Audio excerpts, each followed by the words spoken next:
Okay. Welcome back, Peter. Yeah, back. I'm waiting. I was waiting for you to say good to be back because that's your normal, and now you just say back. So now I don't know what to think. No, I was thinking about it. I was like, yeah, this has been rough. Oddly enough, for a book that Yeah. I've already read. Yeah, I will confess I didn't quite reach the end, but we'll see how it is. Like I told you earlier, I'll just try to find a way to hike it through.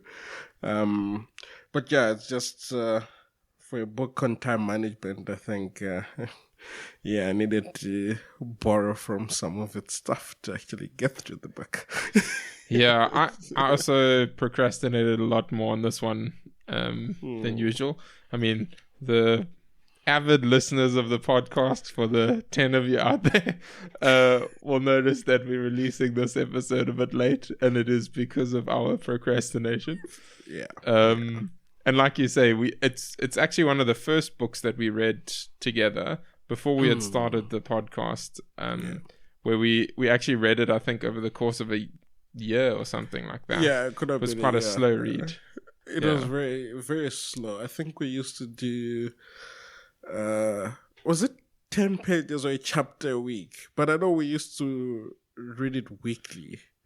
Yeah, I don't know. It must have been a number of pages or something. I want to say it was a chapter a week, but could it have been? Because I'm sure we took quite a while. We took quite a while. I'm like trying to think when we actually finished.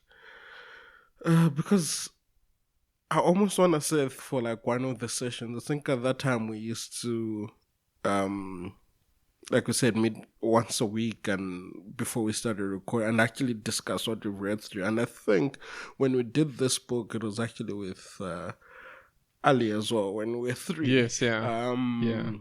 And I remember, I think for one of the sessions, I was actually in Cape Town, and we actually did it in person in Cape Town. Yeah, because I was in Cape Town at that stage. Yeah, you used to. What a crazy world. Yeah, I think that might have been probably 2022, because yeah, it used to be a tradition that I'd come to Cape Town for my birthday at the time, and I think I remember coming down. I even have like a vivid image of the place that I was staying at, and you came the one, I think it was like a Saturday morning where we did the review and stuff. It's quite something. Our times have changed. We both moved cities now. Yeah, you moved back to PE. I moved out of PE. Yeah. Crazy. But it's I think, I don't know how you found the partial second read, but I still, having reread it now again for the second time, it might have even been the third time I've gone through the book, once with the audio version and twice with the normal version. But I really enjoyed it again. I think it's actually one of the books that I most recommend to people that want to read like something, just because I think it has a lot of helpful ideas for just like the chaotic world that we live in at the moment.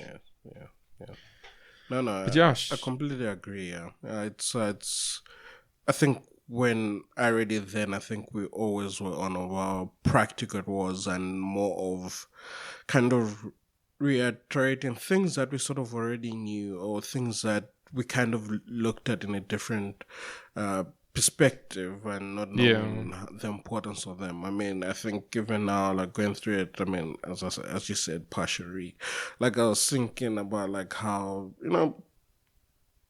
for instance, procrastination, like I think it's the one thing, reading it back then and now, how, it highlights that it actually stems from your fear of like failing at something that why I procrastinate, and when it was framed that way, I was like, that, I'd heard it before, but reading it, I was like, that's actually a very interesting spin on it, because, we all often say, oh, I'm just a procrastinator, but we'd never actually dig down to kind of find what the root cause of that is, but also, like, in that similar, having said that, the book also then says there are times when it is important to procrastinate, or kind of listen to that, because if you know yourself better, and kind of if you understand that you might not be good at doing that, instead of actually embarking on that thing, maybe just scrap it. You know? So, but yeah. I think there's a lot of good lessons that we'll touch on. And would definitely recommend the read. Even if you listen to the entire podcast, bless yourself. We said this at the beginning, not at the end. But No, we're flipping it around today. Okay, so I'll quickly read through the book summary, and then we're going to do what we've been doing lately, which is I'll go through the chapter and just like jump around to different little snippets, and then we'll chat through the chapter afterwards and then see how it goes. Okay, so 4,000 Weeks by Oliver Burkeman, with the subtitle Time Management for Mortals, challenges the conventional approach to productivity and time management, arguing that the modern obsession with getting everything done is an attempt to control the uncontrollable. Instead, the book encourages readers to embrace their finitude. Burkeman suggests that much of our anxiety and feeling of being overwhelmed comes from our resistance to the fact that we can't do it all. We are limited by our finitude. Drawing on philosophical insights, the book advocates for a shift in perspective, urging us to prioritize what truly matters, accept that we cannot do everything, and find meaning in the present moment and in activities themselves, rather than solely in their outcomes. It's a call to move beyond the efficiency trap and to build a more meaningful life by consciously choosing how to spend our limited time. All right. Before I kick off, any intro comments there, Peter?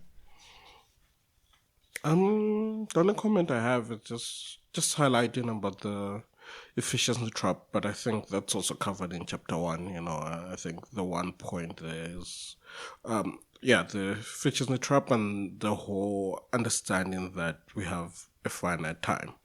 That in knowing that essentially we have a limited time, and every day that time gets shorter, it kind of should be a wake-up call to be like, I actually need to start living in a moment and doing stuff now. And I mean, as for the efficiency trap, is that, the more you kind of are good at what you do, the more things keep piling, and you just want to prove that I'm good at what I do. And instead of actually getting to the bottom of that list, you kind of find yourself lingering at the top or in between and never actually getting to the bottom of it. Yeah. So, yeah. Sisyphus's inbox. Yeah. Cool. Then, I'll run through the introductory chapter. So the introduction is, in the long run, we're all dead. A nice chilled one to start off with. Okay, so I'm going to read through a bunch of little snippets. So on page 3, the average human lifespan is absurdly, terrifyingly, insultingly short. Assuming you live to be 80, you'll have had about 4,000 weeks. Obviously where the title comes from. Jumping to page 4, we've been granted the mental capacities to make almost infinitely ambitious plans, yet practically no time at all to put them into action. Then a little bit further, on almost any meaningful time scale, as the contemporary philosopher Thomas Nagel has written, we'll all be dead any minute. And then page 5. So this book is an attempt to help redress the balance, to see if we can't discover or recover from some ways of thinking about time that do justice to our real situation, to the outrageous brevity and shimmering possibilities of our 4,000 weeks. Then jumping over to page 9.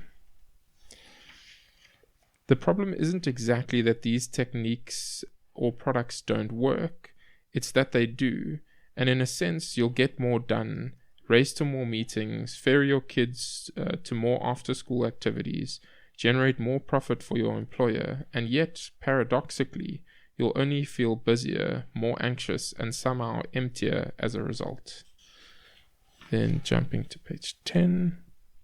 A few years ago, drowning in emails, I successfully implemented the system known as Inbox Zero, but I soon discovered that when you get tremendously efficient at answering emails, all that happens is that you get much more email. Then to the next page.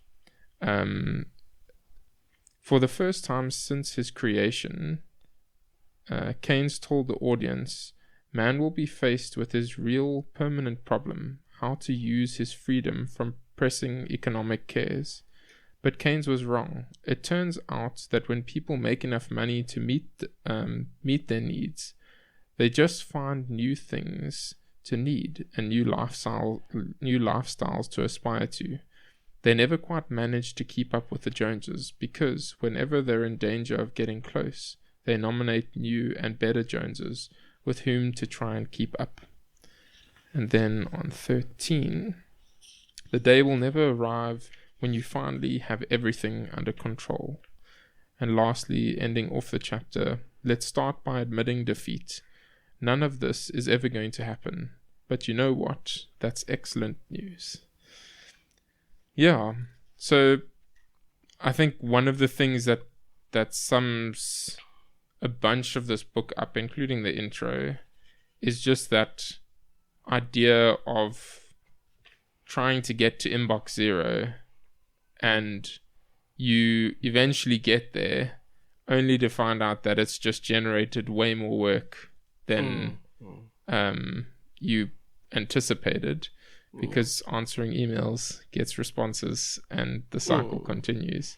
Yeah. And obviously there's caveats and things, and you need to respond to emails in certain contexts like work and that, but I think the general point still stands. We often just find ourselves striving, and we in some sense even get more efficient at doing things, but then we just stretch that goal out further, whether it's material possessions or productivity or whatever the case is. And so then the book is trying to be an antidote to that. It's trying to say, just accept your finitude, accept that you can't do everything, and you will be way better off for it. Yeah, I think just to that is just, I think it was very interesting, and I think something that I feel like I'd forgotten, but about the book, but I think came across differently this time around, to be like just accepting that you'll never be able to get to everything. I think that's how it all kind of explained to, like, that's where it kind of all starts. The moment that you sort of accept that there's no way you get to anything, that's when it starts, because and I think it will be discussed further, you'll be better at deciding what it is that you want to do, what you want to prioritize, and further down, like, just understanding that not everything is a priority. We kind of, say that things are a priority just to make it sound important. And I think there was one book that we read that kind of said that priority is actually a new word.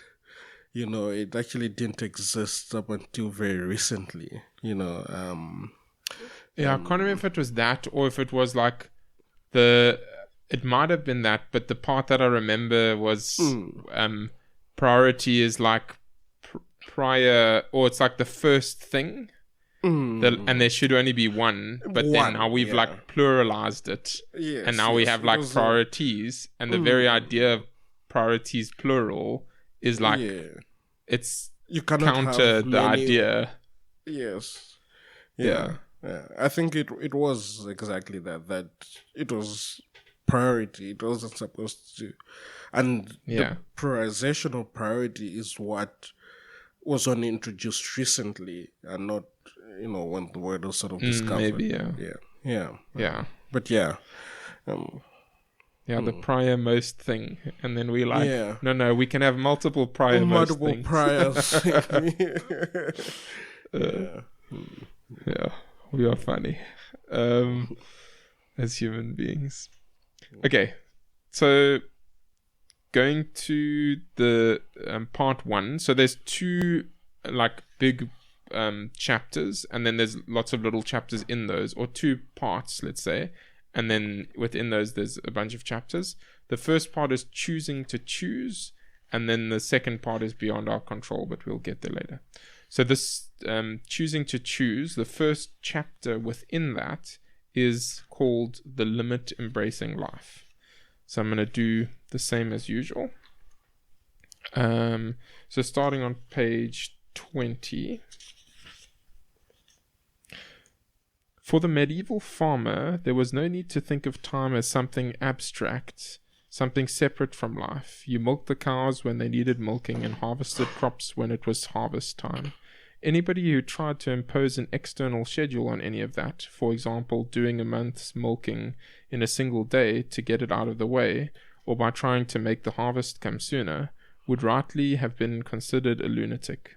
Historians call this way of life task orientation, because the rhythms of life emerge organically from the tasks themselves, rather than from being lined up against an abstract timeline. The approach has become second nature for us, the lining it up against the abstract time. Then to page 22. There's one huge drawback in giving so little thought to the abstract idea of time, though, which is that it severely limits what you can accomplish. As soon as you want to coordinate the action of more than a handful of people, you need a reliable, agreed-upon method of measuring time. This is widely held to be how the first mechanical clocks came to be invented by medieval monks, who began their morning prayers while it was still dark and needed some way of ensuring the whole monastery woke up at the required point. Then a little bit further down, previously, laborers had been paid vaguely by a defined day's work, or on a piecework basis, receiving a given sum of bale of hay or a slaughtered pig. But gradually it became more common to be paid by the hour, and the factory owner, who used his workers' hours efficiently, squeezing as much labor as possible from each employee, stood to make a bigger profit than those who didn't. Then further down on page 24, once time is a resource to be used, you start to feel the pressure, whether from external forces or from yourself, to use it well, and to berate yourself when you feel you've wasted it. When you're faced with too many demands, it's easy to assume that the only answer must be to make better use of your time, by becoming more efficient, driving yourself harder, or working for longer, as if you're a machine in the Industrial Revolution, instead of asking whether the demands themselves might be unreasonable. Then going to 26. The trouble with attempting to master your time is that it turns out that it ends up mastering you. And on 29. The details differ from person to person, but the kernel is the same. We recoil from the notion that this life, with all its flaws and inescapable vulnerabilities, its extreme brevity and our limited influence over it, is how it is meant to unfold. And then on page 30, after all, it is painful to confront how limited your time is, because it means that tough choices are inevitable, and that you won't have time for all you once dreamed you might do. Then to page 31. The more you believe you might succeed in fitting everything in, the more commitments you naturally take on, and the less you feel the need to ask whether each new commitment is truly worth a portion of your time. And so your days inevitably fill with more activities than that you don't especially value. And then wrapping up on page 32, in practical terms, a limit-embracing attitude to time means organizing your days with the understanding that you definitely won't have enough time for everything you want to do, or that other people want you to do. And so, at the very least, you can stop beating yourself up for failing. Since hard choices are unavoidable, what matters is learning to make them consciously, deciding what to focus on and what to neglect, rather than letting them be made by default.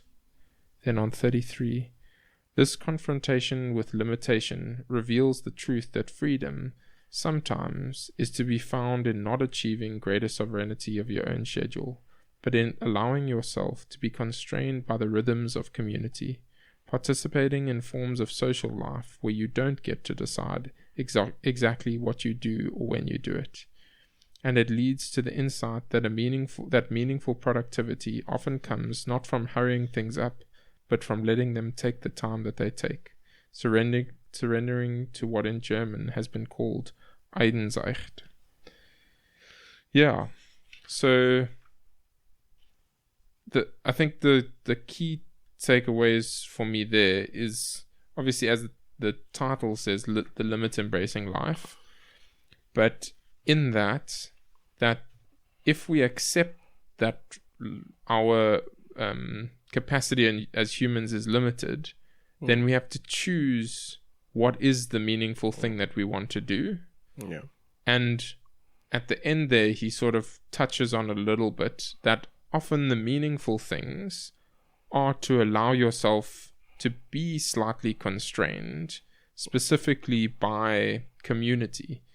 So I think that element of choosing, not letting things happen by default, and the element of saying, okay, it might not be the best thing to always have all this time to myself, but to choose to be involved in communities of some sort.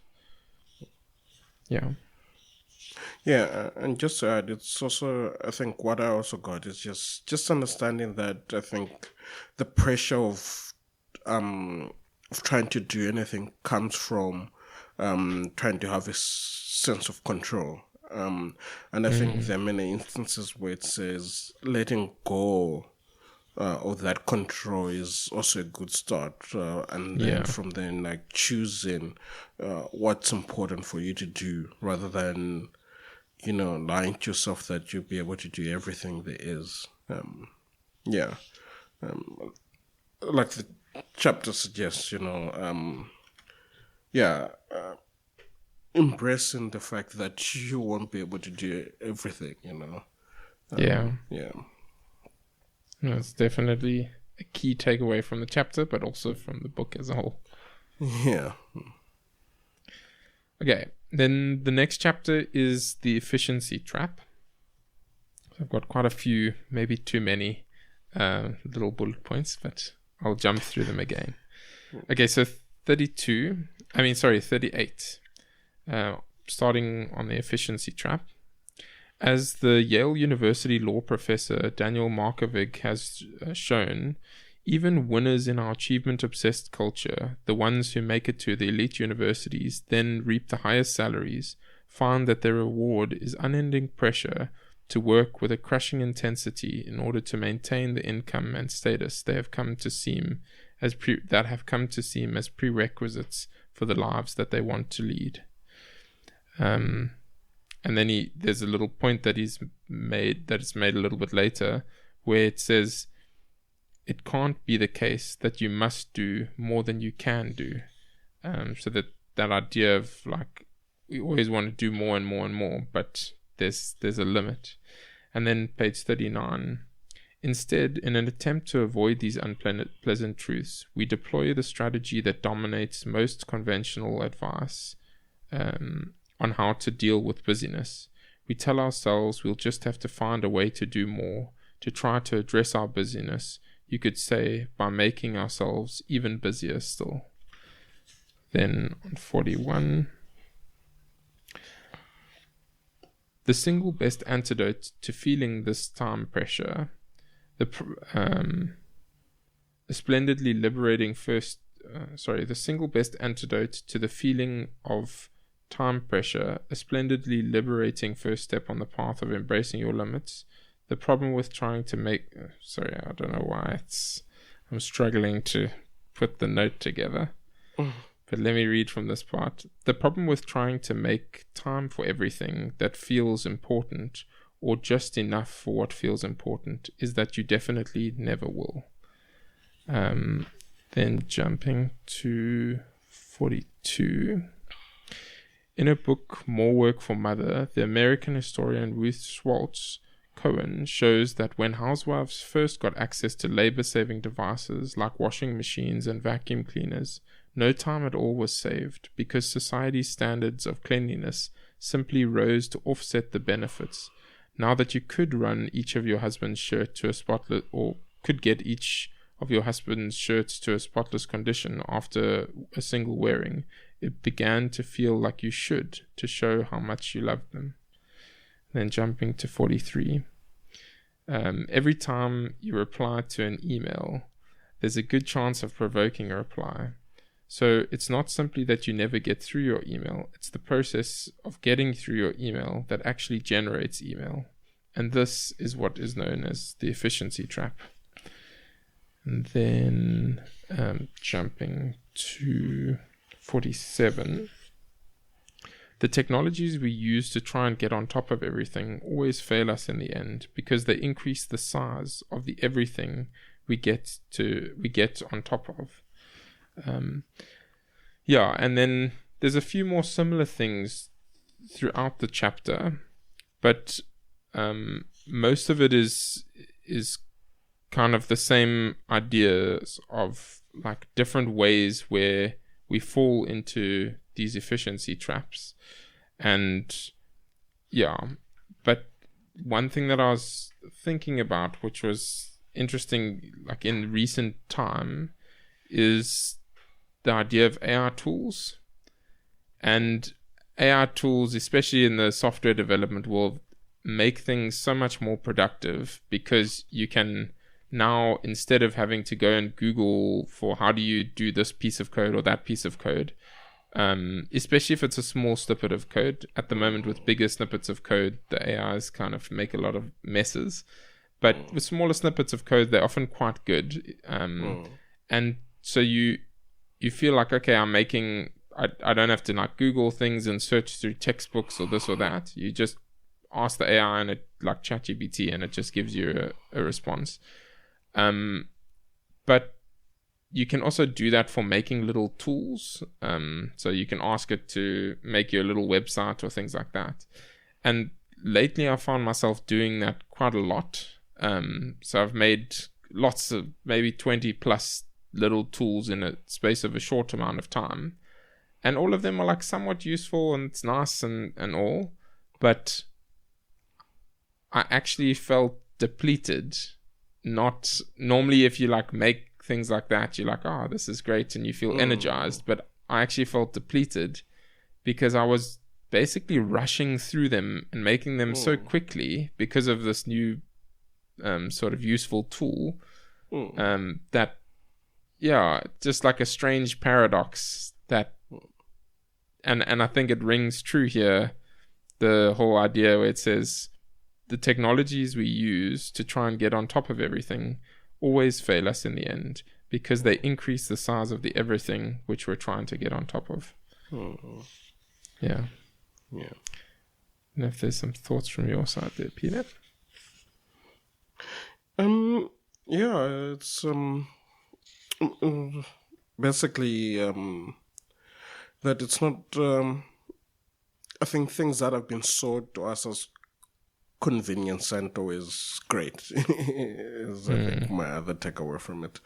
And I think I did also speak to this in the introduction, the efficiency trap, that, and I mean, you did read that the more you clear out your inbox, the more you trigger responses, and you kind of enter this whole loop, Yeah. But yeah, it's just there are cases where you think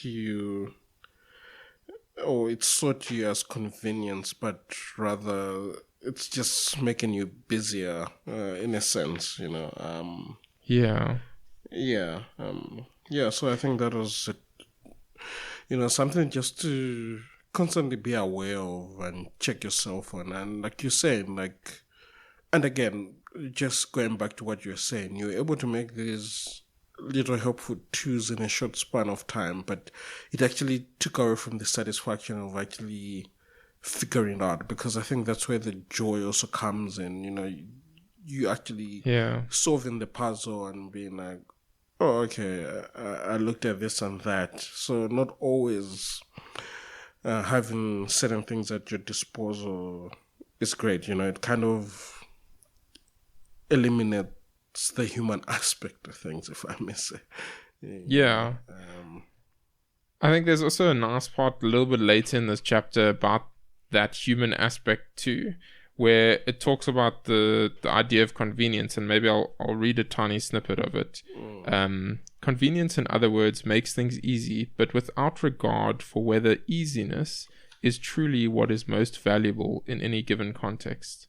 Take those services on which I've relied too much in recent years, that let you design and then remotely email a birthday card so that you never have to see or touch the physical item yourself. But sender and recipient both know that it's a poor substitute for purchasing a card in a shop and writing on it by hand, then walking to a post box to post it, because contrary to the cliche, it isn't really the thought that counts, but the effort, which is to say, the inconvenience. When you render the process more convenient, you drain it of its meaning. And then a little bit further, frequently the effect of convenience isn't just that the given activity starts to feel less valuable, but that we stop engaging in certain valuable activities altogether in favor of more convenience. And then lastly, it says here, I prefer to brew my coffee, the Columbian law professor Tim Yu writes in his essay on the pitfalls of convenience culture. But Starbucks Instant is so convenient, I hardly ever do what I prefer.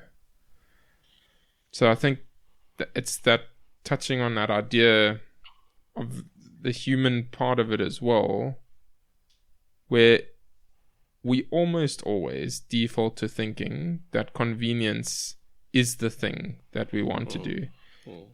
I think about it every now and again, like inevitably in the most likely not too distant future, like within the next 15 years, I would say, especially with the recent advances in AI and all of that, and robotics as well, we most likely will have, or at least the median to wealthy income earner would most likely have a robot in their house that's able to wash their dishes.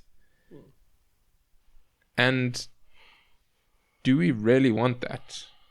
Like, do we want absolutely every slightly difficult task to just be completely taken away from us?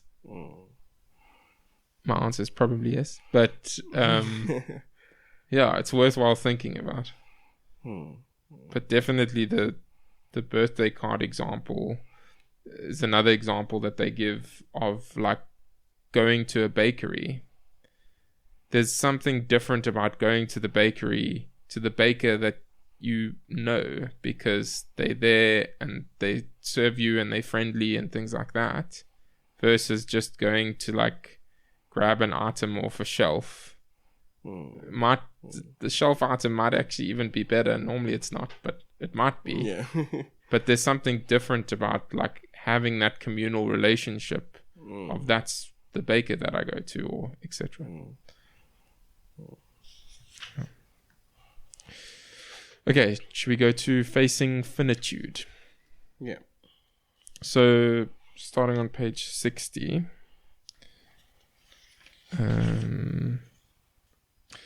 The only real question about all this finitude is whether we're willing to confront it or not. And this, for Heidegger, is the central challenge of human existence. Since finitude defines our lives, he argues that living a truly authentic life, becoming fully human, means facing up to that fact. We must live our lives to whatever extent we can in clear-eyed acknowledgement of our limitations, in the undiluted mode of existence Heidegger calls being towards death. And then on the next page, obviously, from any ordinary perspective, all of this sounds intolerably morbid and stressful. But what's really morbid from this perspective is what most of us do most of the time. Instead of confronting our finitude, which is to indulge in avoidance and denial, or what Heidegger calls finitude. So we do that.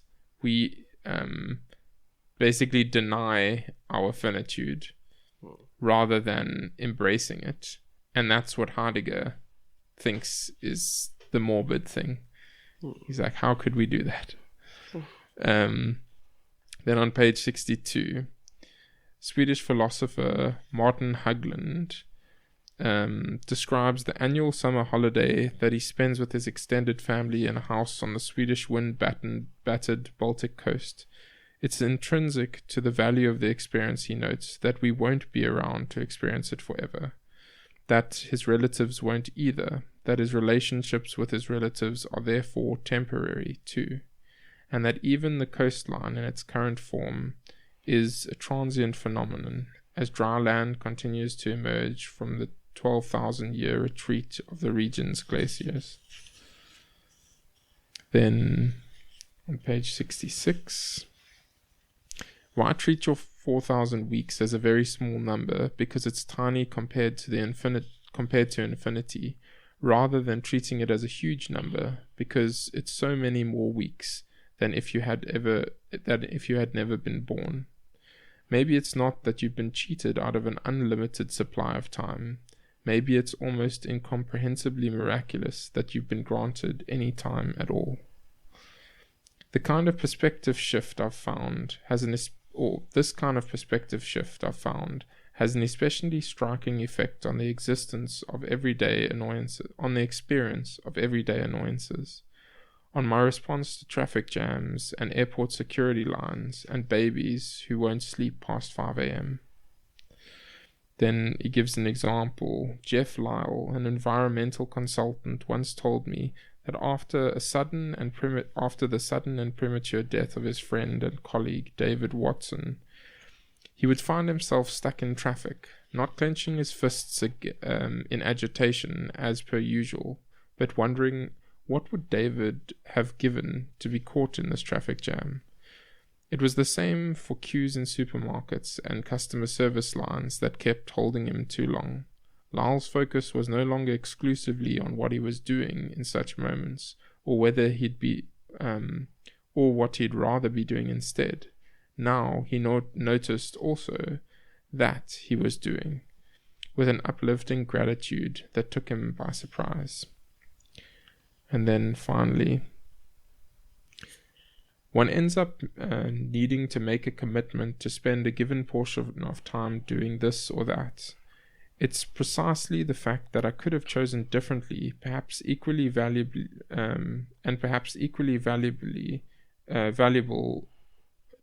different way to spend this afternoon that bestows meaning on the choice that I did make. For instance, it's precisely the fact that getting married forecloses the possibility of meeting someone else, someone who might genuinely have been a better partner, who could ever say, that makes marriage so meaningful. The exhilaration that sometimes arises when you grasp this truth about finitude has been called the joy of missing out, by way of deliberate contrast with the idea of the fear of missing out. Yeah, so I don't know if you have some thoughts there, Peter, on facing finitude. Yeah, no, I think for me, what is interesting is like understanding that we have a finite time sort of adds value to the things that we sort of do. I think, for instance, it was the example of knowing that you are able to go on holiday at a particular destination. If you know that you would do that for as long or forever do that, it kind of loses its value. But, for the moment that you know that you might only have a few times to visit that place, you make the best of those moments when you actually go there. I think that's, yeah,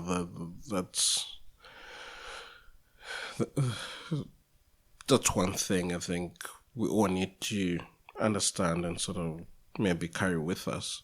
And I mean, even the story you're explaining of the guy with his friend, of the friend that passed away, kind of, it might seem like it's not a point of appreciating life because they were stuck in traffic, but, him saying that, he's grateful that he has that moment to be stuck in traffic, yet his friend doesn't. So I think just life in general, I think so often we kind of, how can I put this? We don't often appreciate things, because either they're already available or they've become somewhat of a norm, and we've forgotten that there are others out there, that are not afforded the same opportunities, and that to them it's a big thing. So I think that section just reminded me of that. Go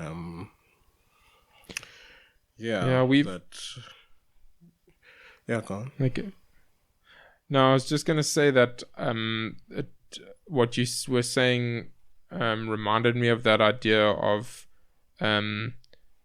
you, rather than saying like I have to do something, that's saying that you get to do something. Like you get to stand in line waiting for to get to the front of the till, and those kind of things. It's the same thing as the traffic jam idea.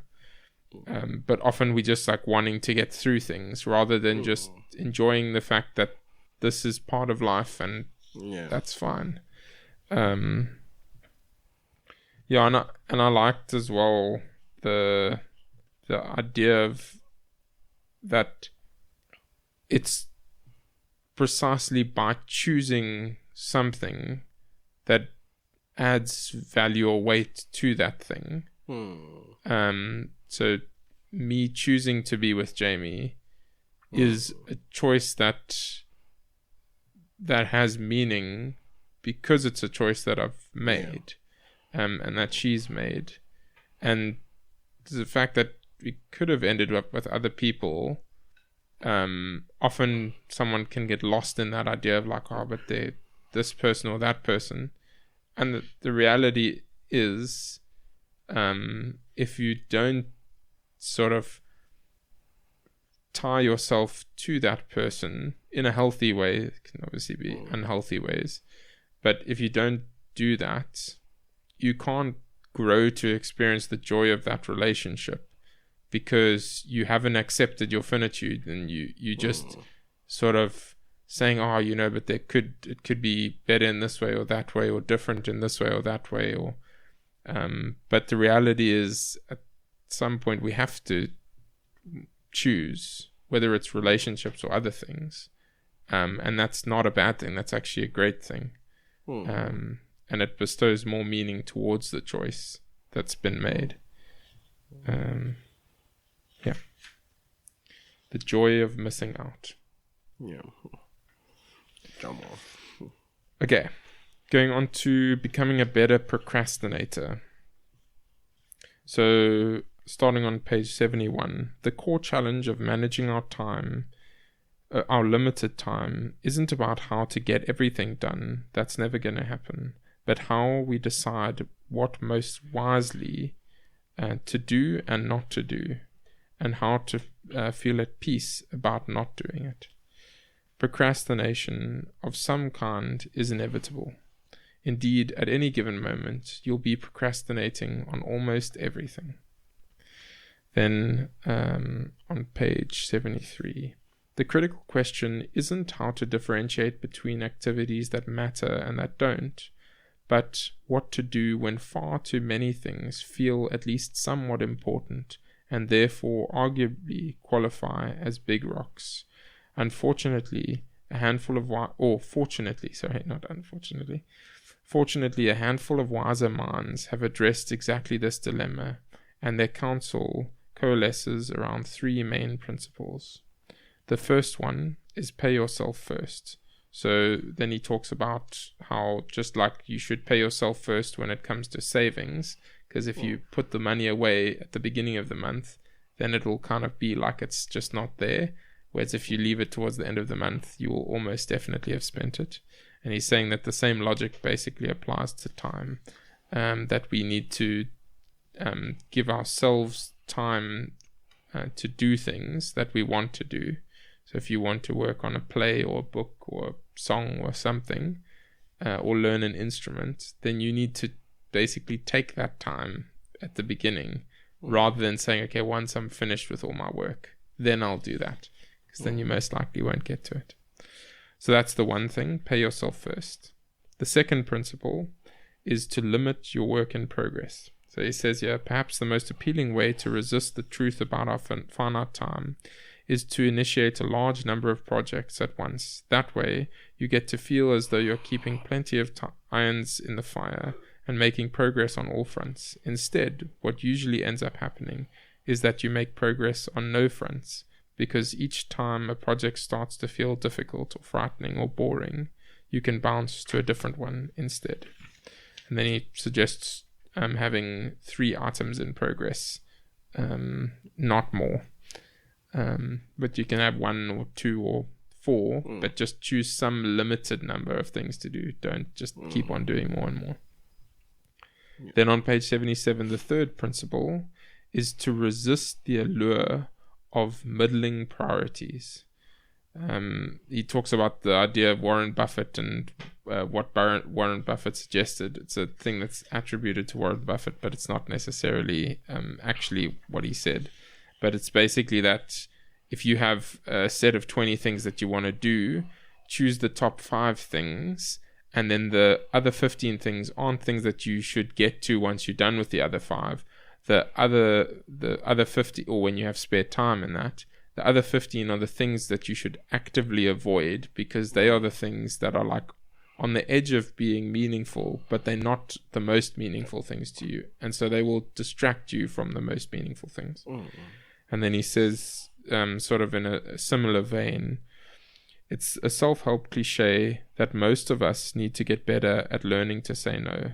But as the writer Elizabeth Gilbert points out, it's all too easy to assume that this merely entails finding the courage to decline various tedious things that you never wanted to do in the first place. In fact, she explains, it's much harder than that. You need to learn how to start saying no to the things you do want to do, with the recognition that you only have one life. And then further down in the book, this chapter, he talks about perfection and paralysis, about like how we get lost in trying to be perfect and all of that. But yeah, I think the main points have been covered. Do you have any comments there, Peter? Yeah, so the only comment I have is like, how he kind of mentioned how the best time management techniques are what help you identify what to neglect, Yeah. And I think most of it has been around that. Just going back to the whole, I think we're just in a society that just wants to be busy and stuff. And I think when we first read this book or discussed this book, I think for us also, we looked at the whole thing of having things, the number of active things. I'm like, we kind of, I think, related at a point, like at work, we sometimes sign so many tickets, and we kind of feel good when there's a lot of them in progress, but actually that's not good, because you actually have a split-minded about it. Rather have a few, or maybe even one in some cases, complete that and then move on to the next. And then just going back to the idea of the main priorities, that, if it's not in the top 5, then it actually isn't important. First talk with that and draw the list again. I think when I first read that, I was like, oh, maybe you keep them away and say move them, but essentially it says that scrap them entirely. Actively avoid them. Yes, they are the dangerous ones. So it's just an indication that we create our own distractions and actually try and make those distractions a lot more important than they actually are. And I mean, it's the overlay and theme of the different of this part, rather, but in most cases, what seems to be appearing over and over again for me is, allowing ourselves to actually make choices and actually stick to them. Procrastinate on the things that aren't important.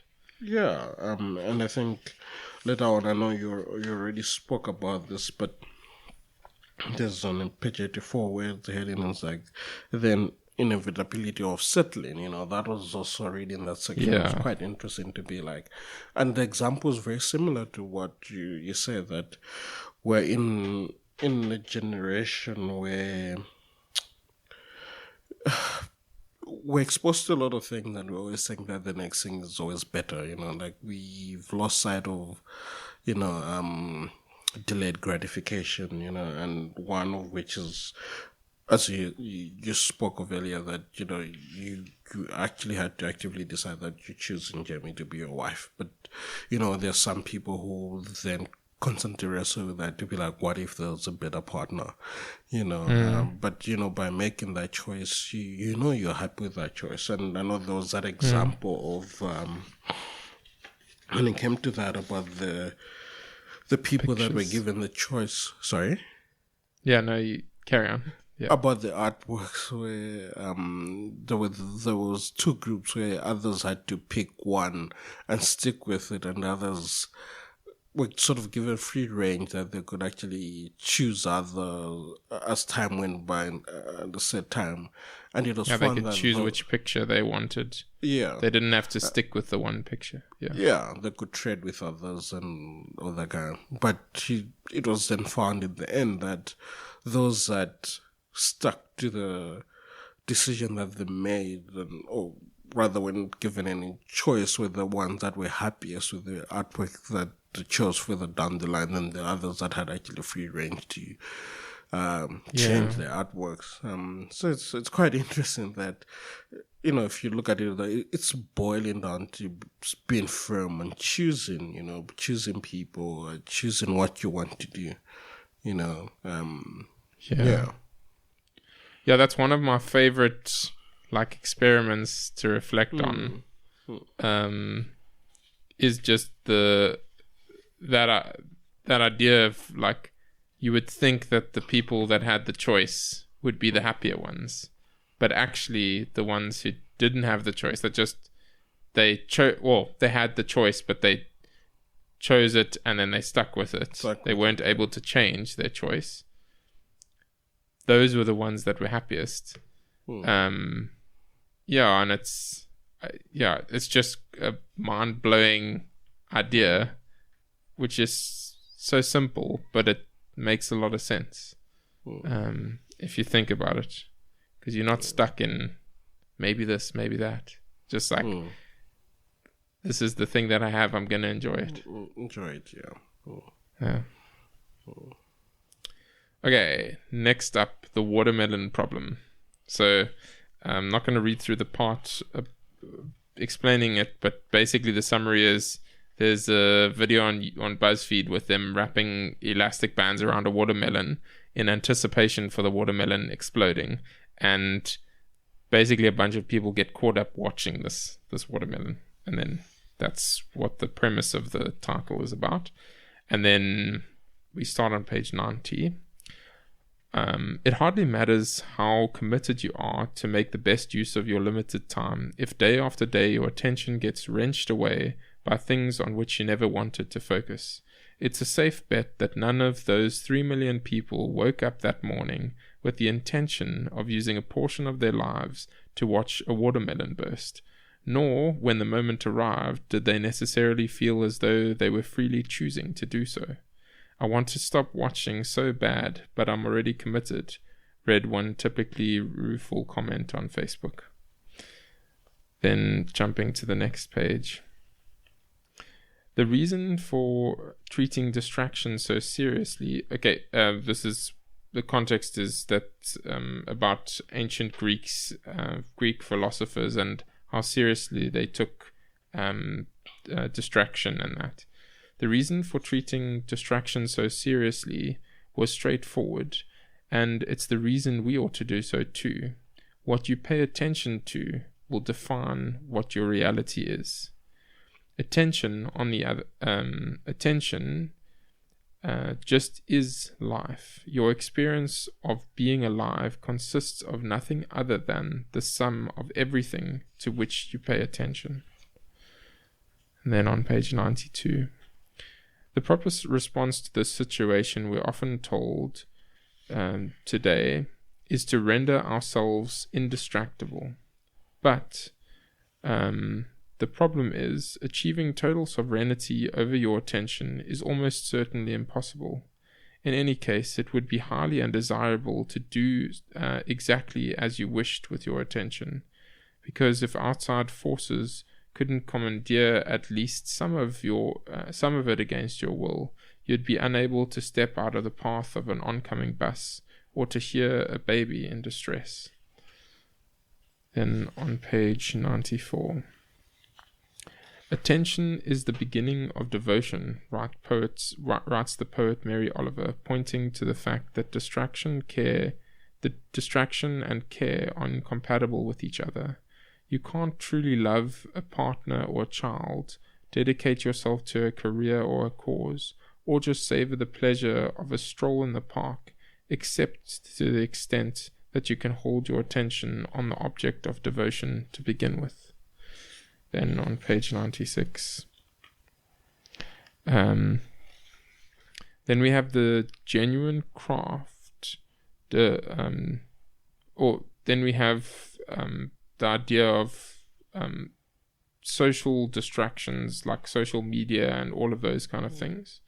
And then it says here, it's not simply that our devices distract us from more important matters, it's that they change how we're defining important matters in the first place. In the words of philosopher Henry Frankfurt, they sabotage our capacity to want what we want to want. Then on page 98, the only faculty you can use to see what's happening to your attention is your attention, the very thing that's being commandeered. This means that once the attention economy has rendered you sufficiently distracted or annoyed or on the edge, it becomes easy to assume that this is just what life these days inevitably feels like. In T.S. Eliot's words, we are distracted from distraction by distraction. And then lastly on page 99, yet if we are to understand distraction at the deepest level, we'll also have to acknowledge an awkward truth at the bottom of all this, which is that the assault, with its implications of an uninvited attack, isn't quite the right word. We mustn't let Silicon Valley off the hook, but we should be honest. Much of the time, we give into distraction willingly. The calls are coming from inside the house.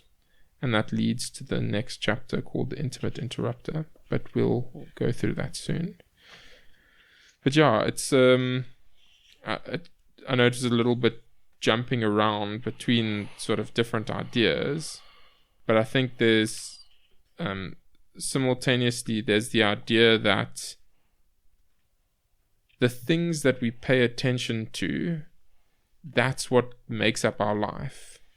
Because we are aware of those things, and that's the memories that we have, the personality that we have is formed by that. All of who we are is shaped by what we pay attention to. And then on the other hand, we don't have full control over that attention, because we not only don't we have full control over that attention, we shouldn't want to have full control over our own attention, because if we could, we would be able to focus so much that we don't know that the oncoming bus is hooting at us, because we focused on reading a book or something like that. And then there's, on top of that, the other side of it, which is that there's all these large companies competing for our attention and developing systems like the pull-down method for variable rewards and that grab our attention and hold on to our attention. And all of that. And then, weirdly, the comment towards the end is that in some strange way, we almost want to be distracted from things. And yeah, so it's like I don't think there's any one single thing. I think all of those are good and interesting points. And I think that the watermelon problem is a nice way of summarizing it, that sometimes we just get caught up in these things that we don't want to be caught up in. Yeah. And that's a problem. But also we need to try our best to gain back the ability to have some control over our attention, because it's what makes up our lives. Yeah, I think I think that line, although that's a snippet of the book of just saying our lives are comprised of what we pay attention to, it's something to really make note of. And I mean, I think when we read this book the first time, I think I gave the example of how I think there was, I don't know if it was part of a study of how random people were selected, and the kind of and I think it was done on Facebook, where the feeds consisted of different things, and others were like happy, sad, and the result was that actually affected people's moods in those ways. And exactly to your point is that's what they were paying attention to, that's what they were focused on. But then there are times when, I mean, if they were distracted from paying attention to those things, surely they wouldn't have found themselves have their moods controlled in such a way. But again, like you're saying, it's very important to have, I want to almost say, like blinkers on, to be like, to kind of, as much as you're paying attention, but be very aware of your surroundings and what's happening around. Because then you just end up being lost in what you're paying so much attention to, and kind of lose sight of everything else. Yeah, I really like the idea of, I think it was from one of the books that we read, but I don't actually remember. It might have been the book How to Think by Alan Jacobs. But the idea of C.S. Lewis, when he's writing, he obviously he's a really good writer, and he's written a lot of incredible books. And so clearly when he was writing, he would have been quite focused and concentrated on what he was doing. But yet, wherever it was from, what was said about Lewis is that he would, if someone came in, like a family member or that, to ask him a question or to talk to him about something, he would pause what he was doing and he would pay attention to them, because that's what was important to him. His writing was obviously very important, and he obviously really enjoyed it, and he had the ability to focus and pay attention to it, but yet he was also able to pay attention to the other things that he found important and allow his attention to go between those two different things. Yeah. Okay, should we go to the next part, the intimate interrupter?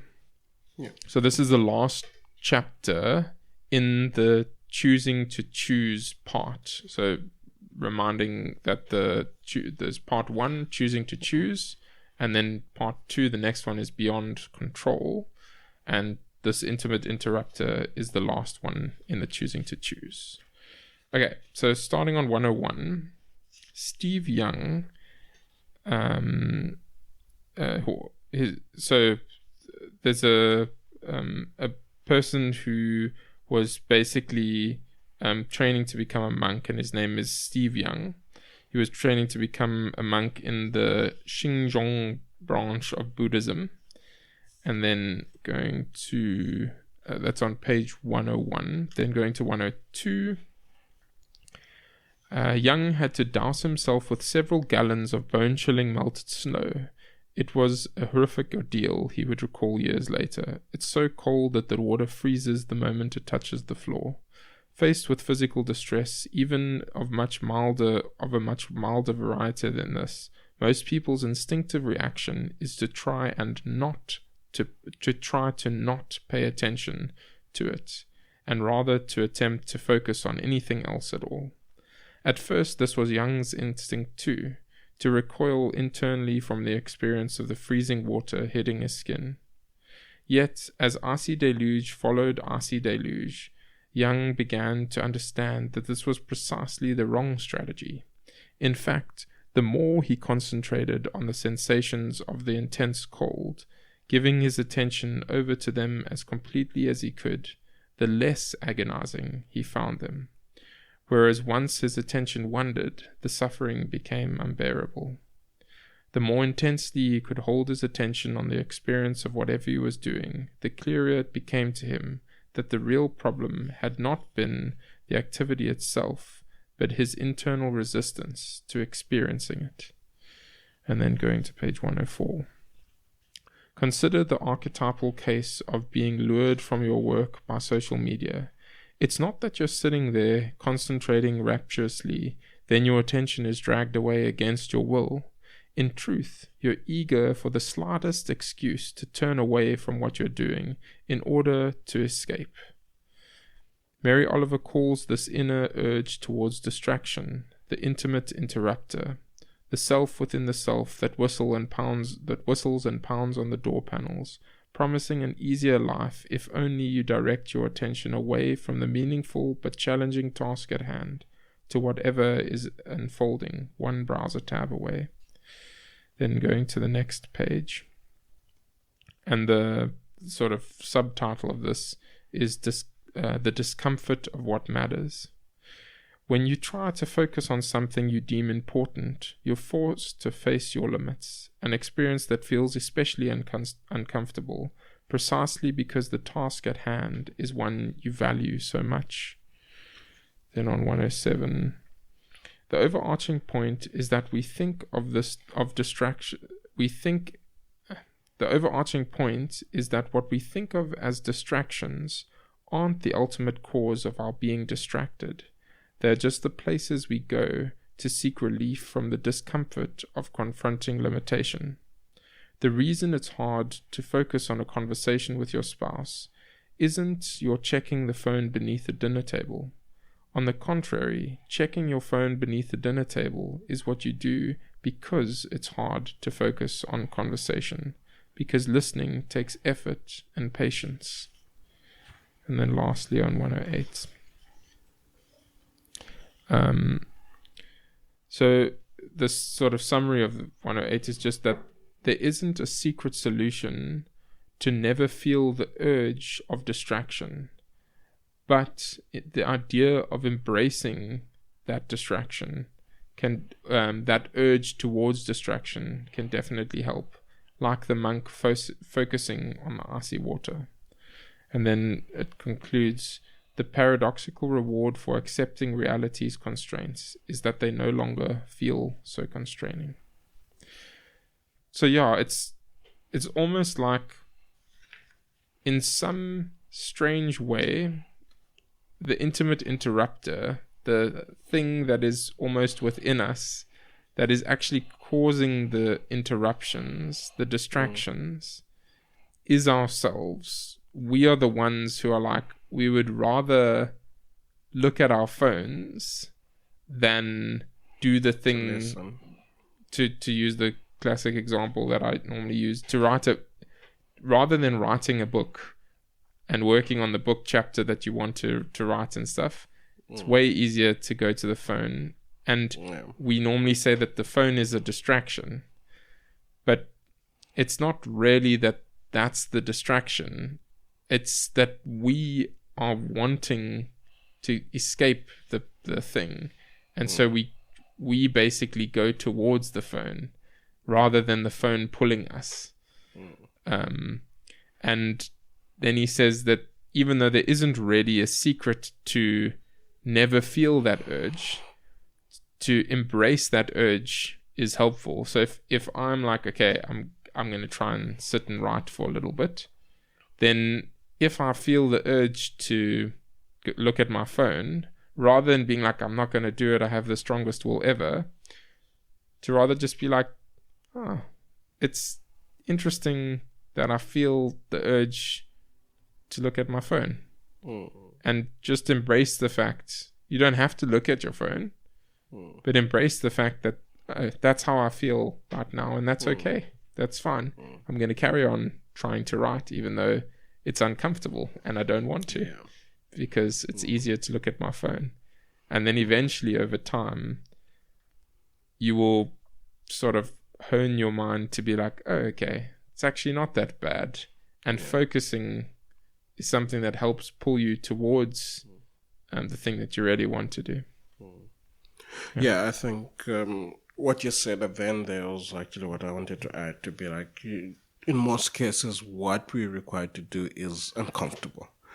You know, having a serious conversation with someone and all that, it is uncomfortable. And naturally, we want comfort. And that's actually where the intimate disruptor comes from, is that we, instead of finding ourselves in those uncomfortable situations, we then seek out comfort. And one would be like pulling out your phone, because that's what you're used to. You know, I want to use safe space.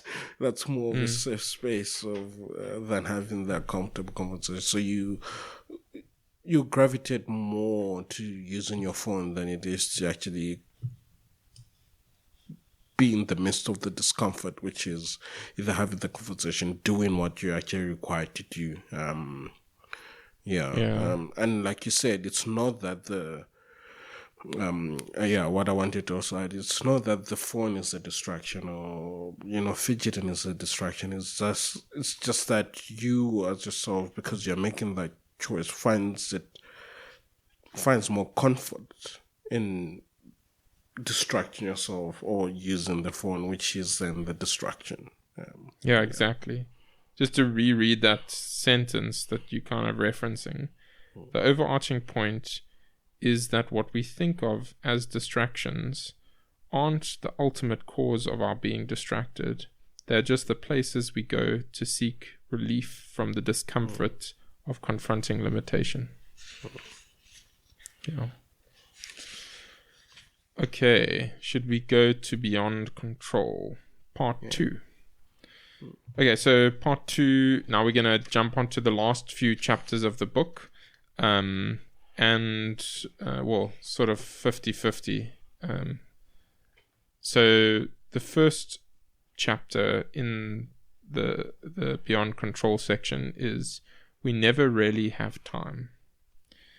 Okay, so starting on page 113, Douglas Hofstadter is famous for many reasons, one of which is coining Hofstadter's law, which states that any task you're planning to tackle will always take longer than you expect, even when you take account of Hofstadter's law.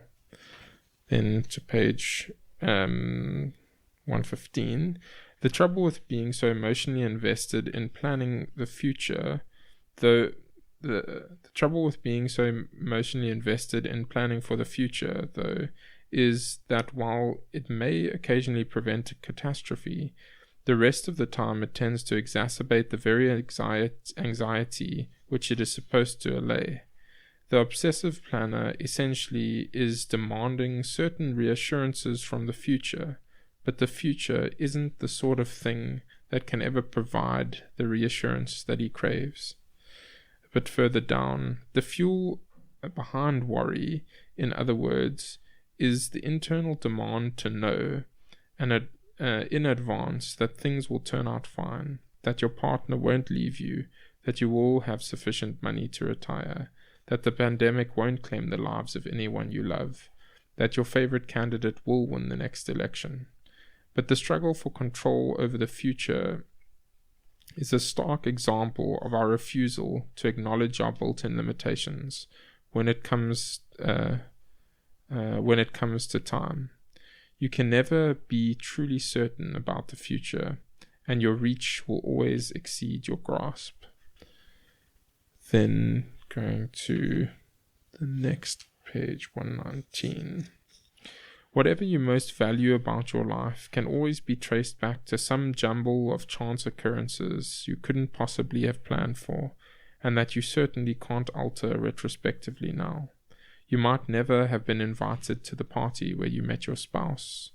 Jumping to the next page, each of us made it through this point in our lives, so it might at least be worth entertaining the possibility that when the uncontrollable future arrives, we'll have what it takes to weather that as well, and that you shouldn't necessarily even want such control, given how much of what you really value in life only ever came to pass thanks to circumstances you never chose. Then finally on 23. But planning is an essential tool for constructing a meaningful life and for exercising our responsibilities towards other people. The real problem isn't planning, it's that we take our plans to be something that they aren't. In the words of the American meditation teacher Joseph Goldstein, a plan is just a thought. We treat our plans as though they are lasso thrown from the present around the future in order to bring it under our command. But all a plan is, all it could ever possibly be, is a present moment statement of intent. It's an expression of your current thoughts about how you'd ideally like to deploy your modest influence over the future. The future, of course, is under no obligation to comply. Yeah, it's, I think, a really interesting chapter. And I really like that idea at the end of planning isn't the main problem. It's the idea that we think we have so much control over the future that we think that we can basically say, this is how I want things to be, and then it's going to happen. But actually, it's just, that's what we hope will happen. But the future may not comply with our hopes. Yeah. I think even to add to that, I think one thing that jumped at me from that section is like what we value most, is a jumbled up, chance that it ever happened. It's not that it was planned to the T. Our values don't come always from what we plan, but rather like the experiences that we've gone through by chance. So it's as much as we can plan, like life will surprise you and take its own turns along the way. Yeah, and we don't know what's going to happen. It's not that we shouldn't plan. Planning is good.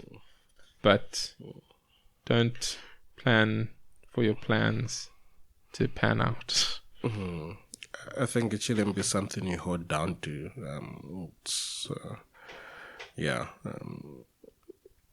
The outcome might not be as you intended it to be. Yeah, exactly. All right, then You Are Here. Yeah. That's the next chapter. So starting on page 125. The more you focus on using time well, the more each day begins to feel like something you have to get through, en route to something calmer, better, more fulfilling, a more fulfilling point in the future, which never actually arrives. The problem is one of instrumentalization, making something into an instrument. 126. We treat everything that we're doing, life itself, in other words, as valuable only insofar as it lays the groundwork for something else. This future-focused attitude often takes the form of what I once heard described as the "when I finally" mind. Then going to page 127. Certainly context matters. There are plenty of situations in which it's understandable that people focus intensely on the possibility of a better future.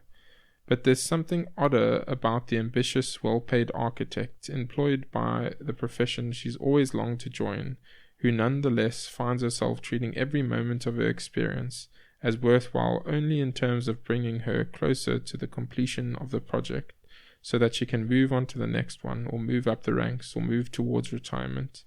To live like this is arguably insane. But on 130, a personal story from him. He says, I came to realize that I didn't want to squander these days of let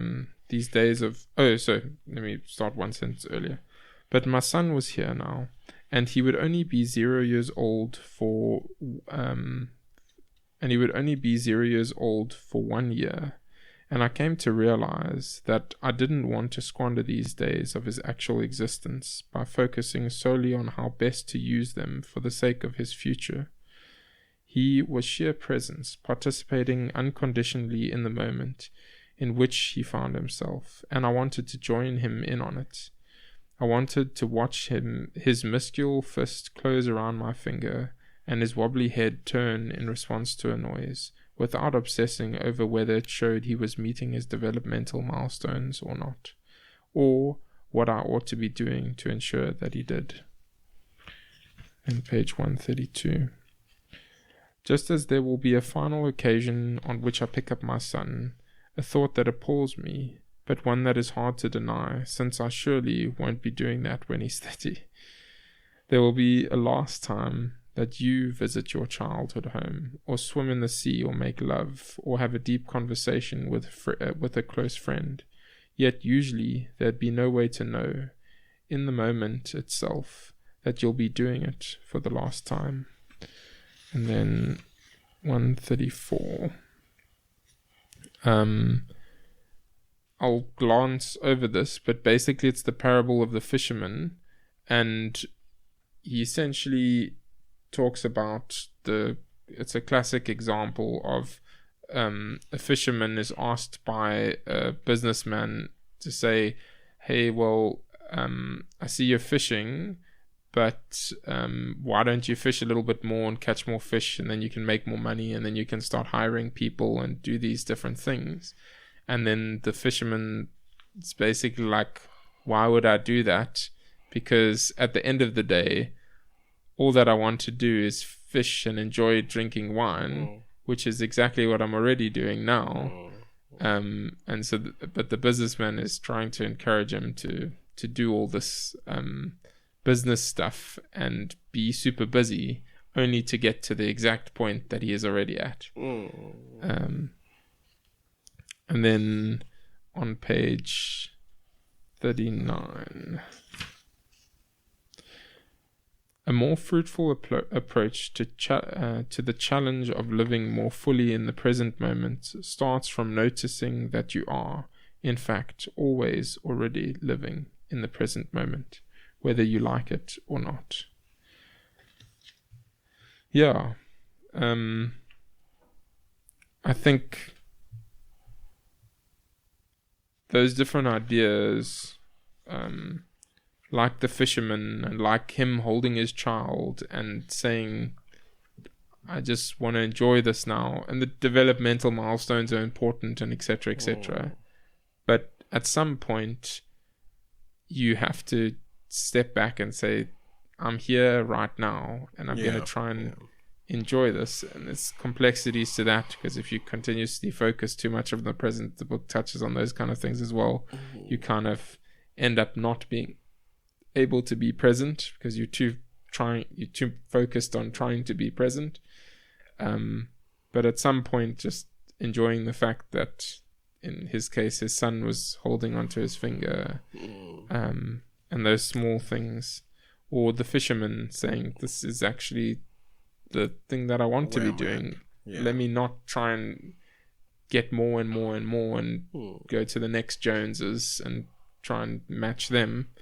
But let me just enjoy what I'm doing now. And again, it boils down to like choosing to live in the moment, being happy with your choice as well. That this is what I ought to do, and I'll carry on like this. Like you said, the fisherman. And just also looking at it like the thought of, that it's, the last time you'd ever do something. It's just understanding that, this is actually where I am, and I'm happy to be where I am. And it's, I'm sort of thinking about the Psychology of Money book, and the idea there. I mean, it's an idea that's in many books as well, but just thinking about that one, where you meet a certain lifestyle goal. You make a certain amount of money and things if you're fortunate enough to. And the difficult thing is to keep your lifestyle the same. And there's some point at which you should almost put a cap on your lifestyle. So you might end up making more money, but your lifestyle shouldn't continuously increase, because otherwise what happens is you end up earning millions, but you have such a expensive house that your mortgage and your fancy car and all of that just ends up consuming all of your money, and you end up having to work even harder to get the next latest fancy thing, instead of just being able to enjoy the fortune that you have.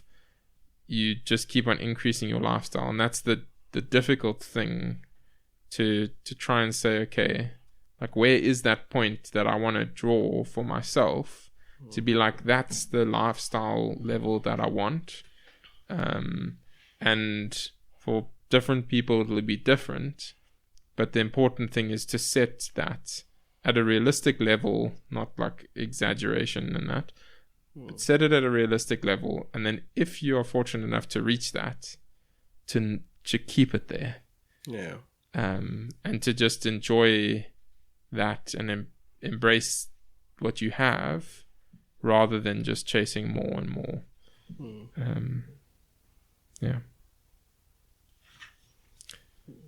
Right, should we go to rediscovering rest?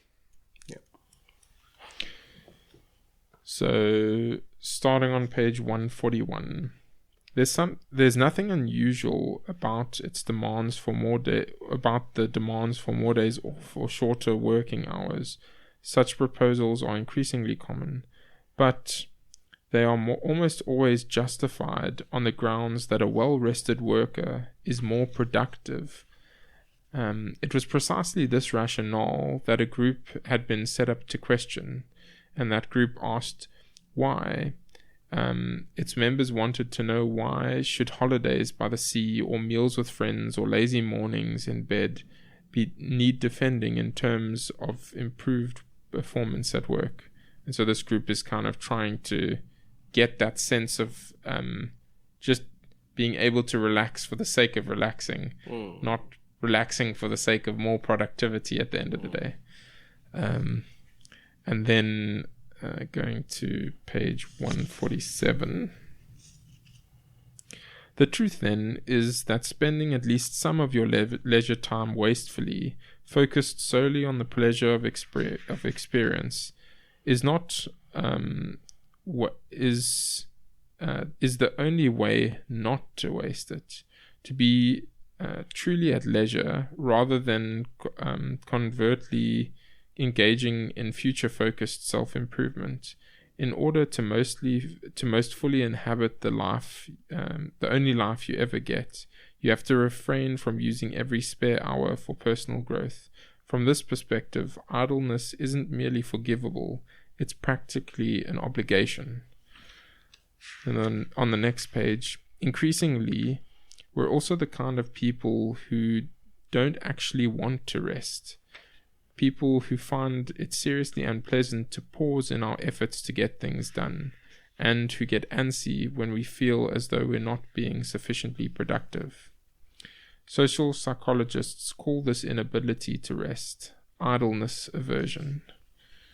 And then on page 150, to rest for the sake of rest, to enjoy a lazy hour for its own sake, entails first accepting the fact that this is it, that your days aren't progressing towards a future state of perfect, invulnerable happiness, and that to approach them with such an assumption is systematically to drain our 4,000 weeks of their value.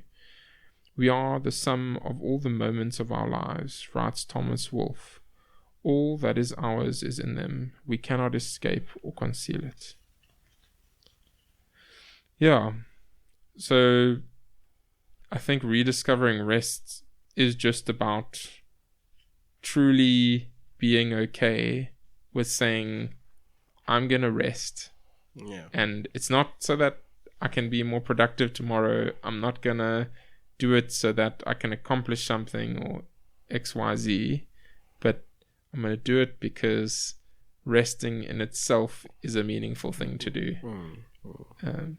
There's always extremes, there's always things, caveats and that, but I definitely agree that in the modern world, I know, can speak for myself, that I struggle to just rest at times. Yeah. Yeah, I think for me that is something that I had to rediscover. That just times when, you just need to put everything down and, rest. It's hard, again, like the book states, we usually, instead of thinking that the busier we are, the more productive we are, and it's just that right we sort of get into. But I think it is okay to kind of tell ourselves that, I don't want to say enough is enough, but kind of draw the line to be like, okay, I have to rest now. And it's actually more, it's replenishing. You actually fuller when you come out of it. So, Yeah. No, there's definitely value in resting. Yeah. For the sake of resting. Yeah. Right. Going on to the next one is the impatience spiral. So on page 163, our decreasing tolerance for delay is reflected in statistics on everything from road rage to the length of politicians' sound bites to the number of seconds the average web viewer is prepared to wait for a slow loading page. It's been calculated that if Amazon's front page loaded 1 second more slowly, the company would lose $1.6 billion in annual sales. Then on the next page, 164, once you can heat your dinner in a microwave in 60 seconds, it begins to seem genuinely realistic that you might be able to do it instantaneously, in 0 seconds, and thus all the more maddeningly frustrating that you still have to wait an entire minute instead. And then on 165, people complain that they no longer have time to read, but the reality, as the novelist Tim Parks has pointed out, is rarely that they literally cannot locate an empty half an hour in the course of a day. What they really mean is that when they find the morsel of time and use it to try and read, they find they're too impatient to give themselves over to the task. It's not simply that one is interrupted, Parks writes. It's that one is actually inclined to interruption. So it sort of ties back to the intimate interrupter idea. And then 168. We grow anxious about not keeping up, so we quell that anxiety to try and achieve a feeling that our lives are under control. We move faster, but this only generates an addictive spiral. We push ourselves harder to get rid of anxiety, but the result is actually more anxiety. That's obviously when it comes to work in general. And then lastly on page 170, likewise, Brown argues, we speed addicts must crash to earth. We have to give up. You surrender to the reality that things just take the time that they take, and that you can't quiet your anxieties by working faster, because it isn't within your power to force reality's pace as much as you feel you need to. And because the faster you go, the faster you'll feel you need to go. If you can let those fantasies crumble, Brown's clients discovered, something unexpected happens. Psychotherapists call it a second-order change, meaning that it's not an incremental improvement, but a change in perspective that reframes everything. Digging into a challenging work project that can't be hurried becomes not a trigger for stressful emotions, but a bracing act of choice. Giving a difficult novel the time it demands becomes a source of relish. You cultivate an appreciation for endurance, hanging in, and putting the next foot forward. Yeah, I mean, I think the microwave example sums it up very well, where we find it painful to wait for a full minute for a microwave. Or 2.5 minutes for the popcorn to pop, or things like that. And it's crazy because that's basically instant relative to things in the past. But yet we just struggle to bear it. Yeah. Again, it's just, I think there are things that like you're saying, over time have been sped up. Making popcorn the traditional way to making it in the microwave, yet we still find ourselves frustrated or getting impatient when things are taking long. It's and I mean, there's a section that said most of the new things that have been invented have been put in place to kind of do things quicker, but as a result, it doesn't mean that after that people are satisfied, and I mean, there's a whole, where they say most people say they don't read anymore, but it's not that they can't find the time, it's just that because everything is moving so fast, the money to slip in other things that are more distracting for them to do than actually to take the time to sit down, be still, and actually read a book. Yeah,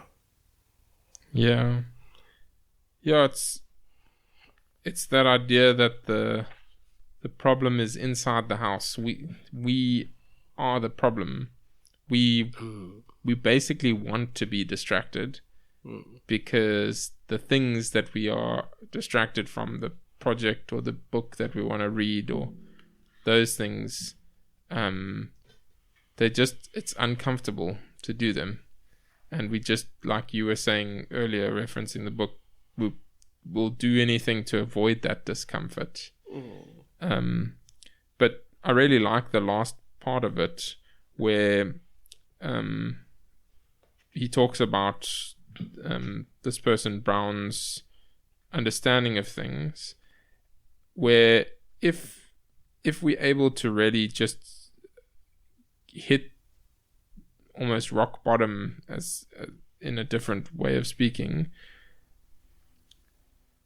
in terms of trying to achieve things as quickly as possible, and we realize like, okay, we actually really just can't, like there's just no way for us to do that, then we can start to get that second order change where it's like we're just able to see things from a completely different perspective, and instead of feeling this need to rush through things and get through things, we can truly accept like, okay, some things take time and some things just are actually difficult, and rather than avoiding them, we can sort of enjoy the fact that it's a challenge.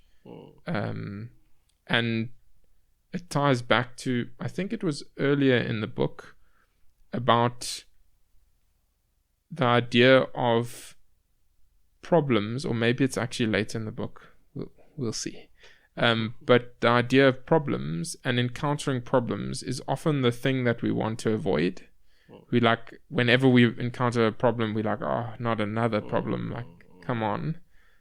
But the reality is like, that's most of the things that make life meaningful, are coming across problems and solving them.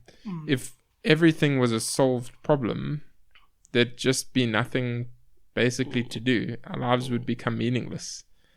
And often we're just trying to avoid those things rather than embracing them as a part of life and saying, look, I mean, this is going to be difficult, but I'm going to just try and work through it and figure it out. Surprisingly, you say that actually ties back to what you're saying about using like AI tools to kind of make the little tools that you made, that at the end of it you actually felt depleted than actually that you have accomplished something. And it's exactly that you actually gave your problem somewhere else. You avoided the problem of actually creating the two. Thus not getting the satisfaction of the accomplishment of actually solving that problem by creating the two. Yeah, it's that idea of like mindlessly doing things that, I mean, in some sense there's not really an issue with using AI to create something useful. In fact, it can be a really good thing. Yeah. But it's just when you use it in the way that I used it at that time, which was like a hamster wheel for just like, I can do more things, so I'm just going to do way more things and do them super quickly, and not think about why I'm doing them, not be like, okay, I need this for some purpose. I'm just like, I'm just going because I can, and the treadmill goes faster, and I'm like, okay, we can make it go even faster, and it just keeps on being turned up. And eventually it's like, what on earth is this for? Yeah. All right. Should we move on to the next one? Staying on the bus. Yeah. Are you still good for time? Do you have a bit? Yeah. Okay, cool. Okay, so staying on the bus at 7, but it's fine. Oh, okay. I think it was long gone now. It's long gone now. Yeah. Cool. Okay, so in the next chapter, staying on the bus. So starting on 174. In a world geared towards hurry, the capacity to resist the urge to hurry, to allow things to take the time that they take, is a way to gain purchase on the world, to do the work that counts, and to derive satisfaction from doing work itself, instead of deferring all your fulfillment to the future. I first learnt this lesson from Jennifer Roberts, who teaches art history at Harvard University. When taking a class with Roberts, your initial assignment is always the same. It's one that has been known to elicit yelps of horror from her students. Choose a painting or a sculpture in a local museum and then go and look at it for 3 hours straight. No checking email or social media, no quick runs to Starbucks. She reluctantly concedes that toilet breaks are allowed. Then a bit further down, she insists on the exercise lasting 3 hours precisely because she knows it's a painfully long time, especially for anyone accustomed to a life of speed. And then a bit later, he basically talks about the fact that he did this, and he sat there for 45 minutes kind of being like itching to do something else, and eventually, after 45 minutes to an hour, he started to realize small little things like the folds and the wrinkles in the background curtain were actually perfect copies of the ears of the boy in the picture and things like that. And there's all these little details that he starts to realize over time. And he couldn't have realized those had he not just spent the time to observe and deeply focus on this picture, and to let it take the time that it takes to understand the picture and absorb the details of the work. And then carrying on with the chapter on 178, Peck explains that he considered himself a mechanical idiot, almost entirely inept when it came to fixing household appliances, cars, bicycles, and such like. Then one day he came upon a neighbor who was midway through fixing his lawnmower and paid him a self-deprecating compliment.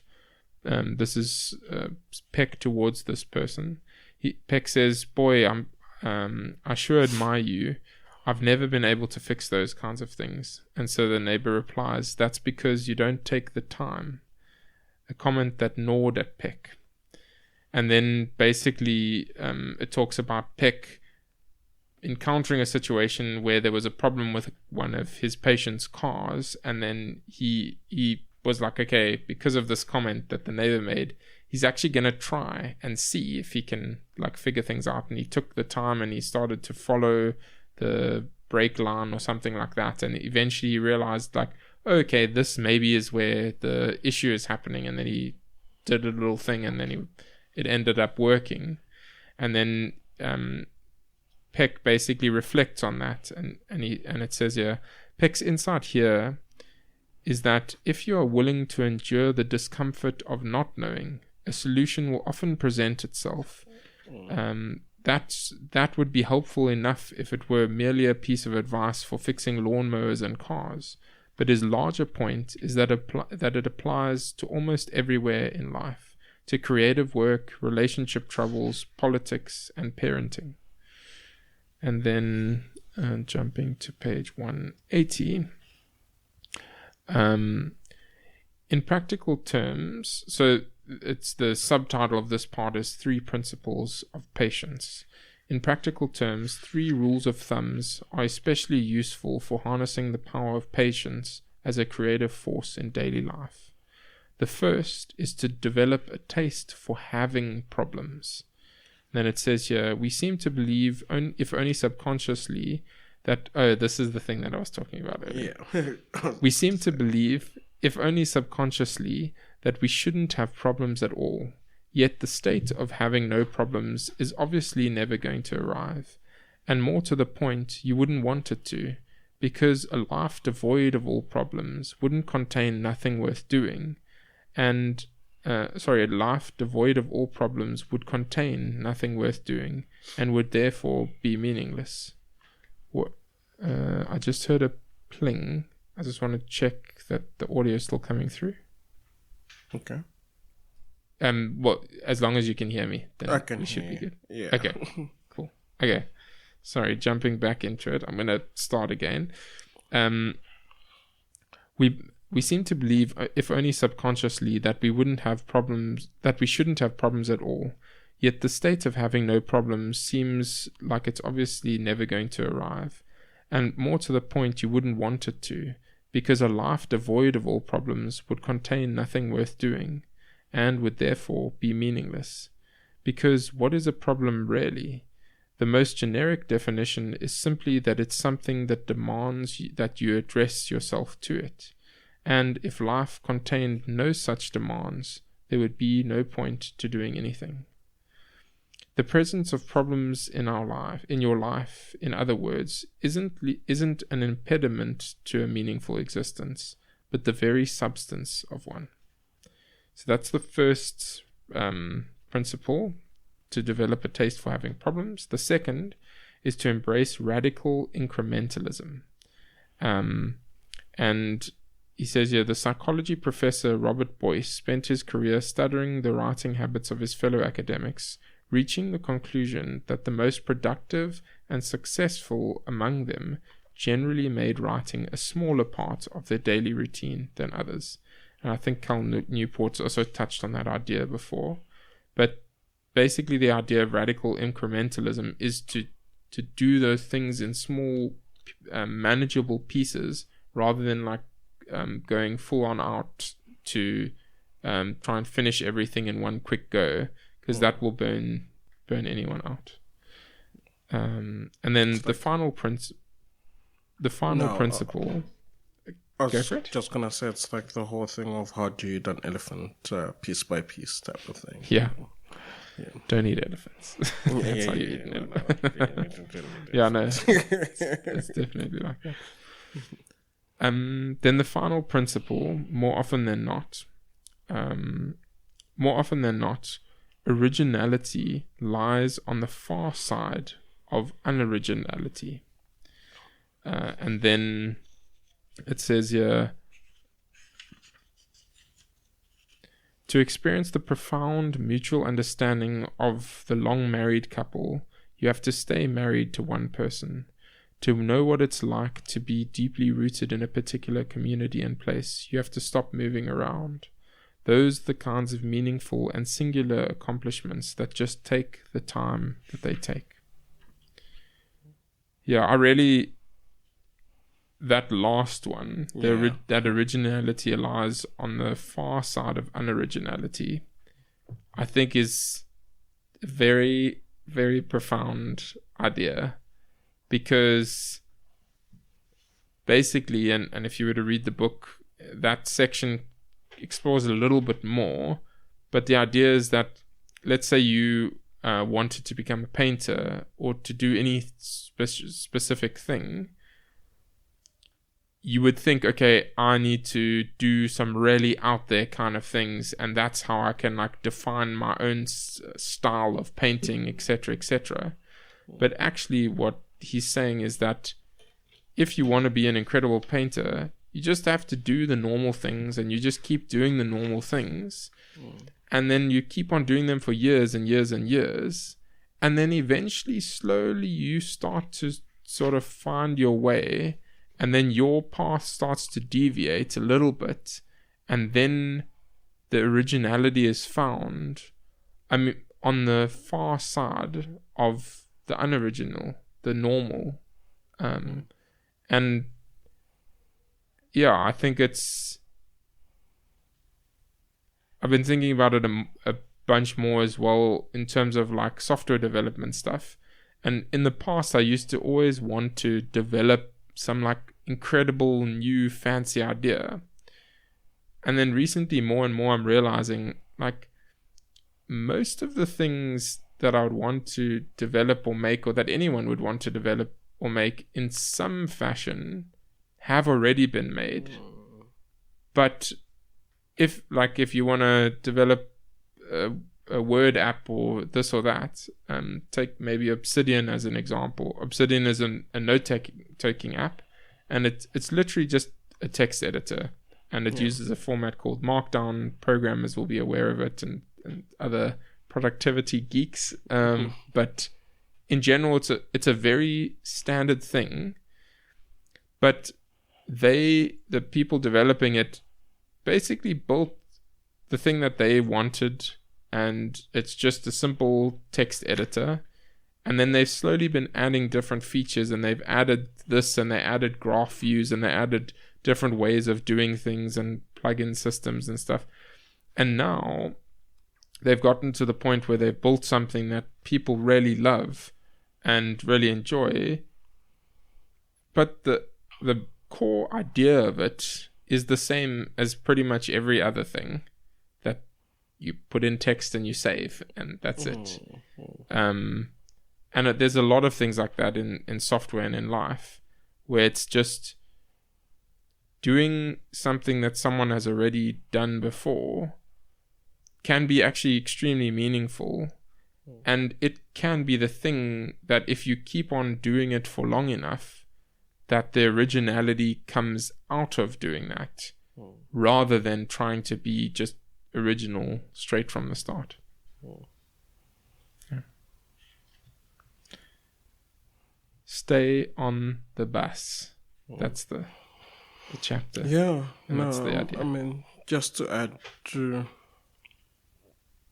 what you pointed out, and I think the last section for me kind of stood out to be like, to know how sort of like a long-lasting marriage sort of feels like, stay in it, to kind of know what it's like to be part of a community and why you have to, stop moving around and, stay in it. And I think earlier,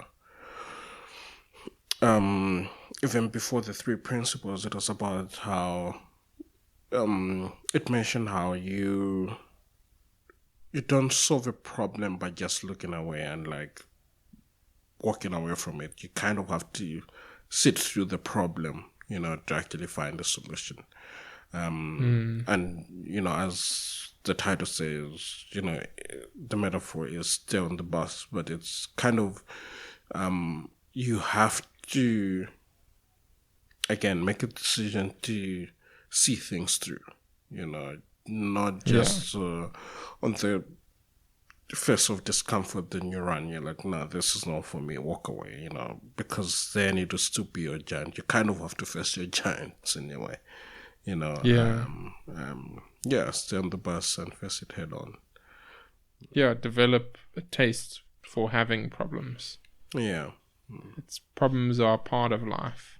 Yeah. And I also really like that one that you mentioned, that was said towards the end. The idea that in order to experience being truly part of a community, you have to commit to being part of a community. You can't, I mean, you can, maybe if you have a very welcoming community, you can walk in and then feel welcomed from the get-go, and you're lucky in that case. But still, it's not quite the same if you just stay there for a month for a very welcoming community and then you go. It's very different to being truly part of a community. It's an incredible thing. Right, should we go to the next chapter? The loneliness of a digital nomad. So on 185, it's a principle common to virtually all productivity advice. In an ideal world, the only person making decisions about your time would be you. You'd set your own hours, work on whatever you choose, take holidays when you wished, and generally be beholden to nobody. But there's a case to be made that this degree of control comes at a cost that's ultimately not worth paying. Then on page 187, in fact, having large amounts of time but no opportunity to use it collaboratively isn't just useless but actively unpleasant. Then 189. Every gain in personal temporal freedom entails a corresponding loss in how easy it is to coordinate your time with other people's. The digital nomad's lifestyle lacks the shared rhythms required for deep relationships to take root. For the rest of us, likewise, more freedom to choose when and where you work makes it harder to forge connections through your job, as well as less likely you'll be able to be free to socialize when your friends are available. And then 190.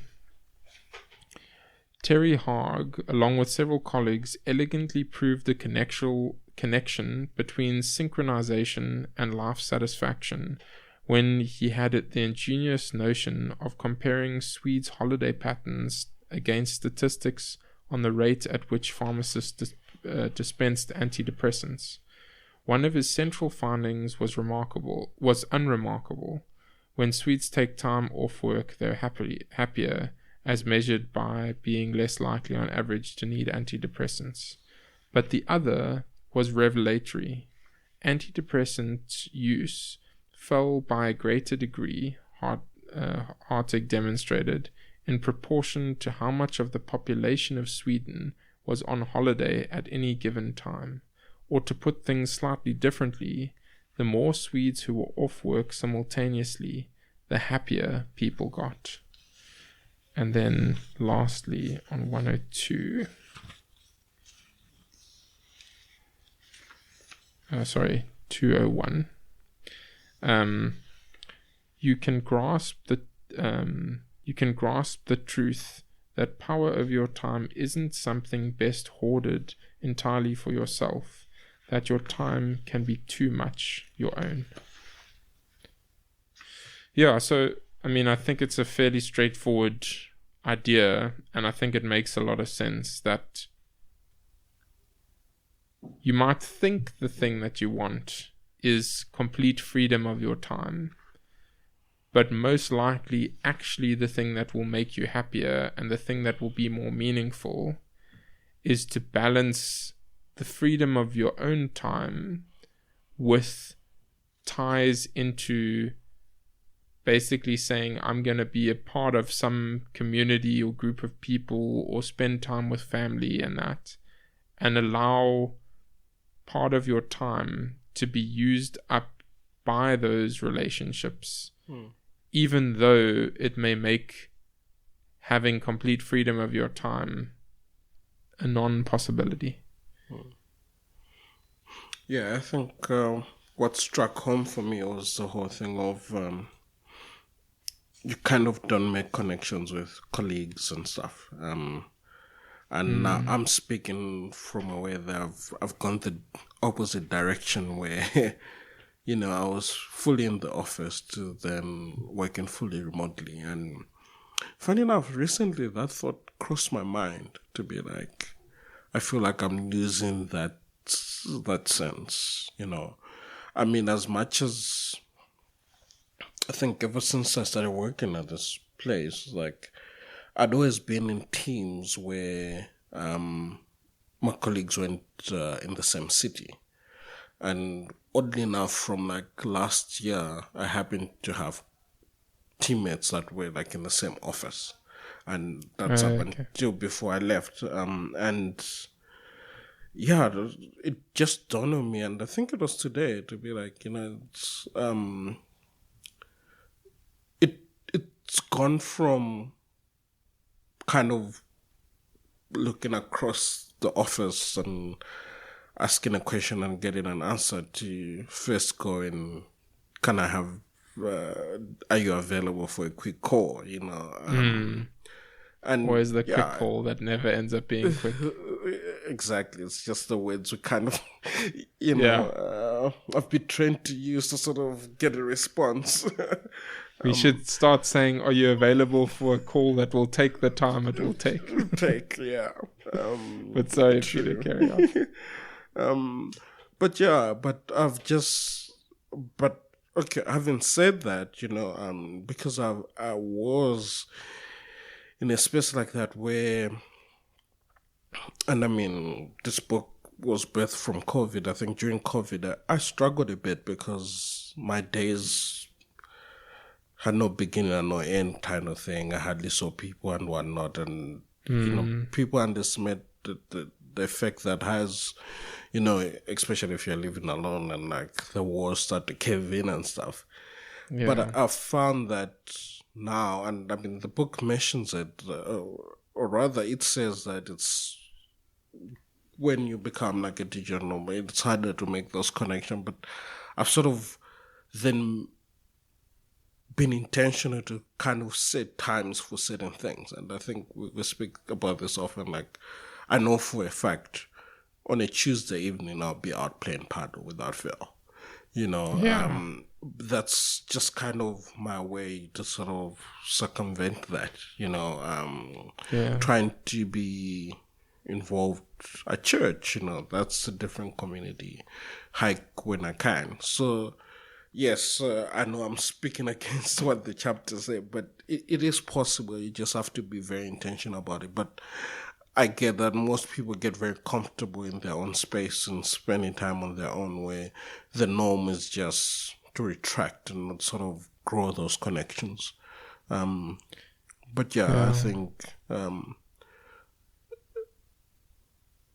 I would encourage people that, yes, you know, it might be hard if you're in a space where your colleagues are not around, but kind of then find different communities, you know. Yeah, exactly. There are other communities and there are other ways of doing things as well to build and foster those relationships, but it is harder. I agree. Yeah. I think I always say, like, I was fortunate enough to, when I moved, and I think we've had this conversation, that I didn't realize how many people I know that were up this side. Or rather, maybe I knew, but subconsciously, it was like when I was moving, it wasn't like, but then kind of reconnecting with those people sort of just made that transition much easier,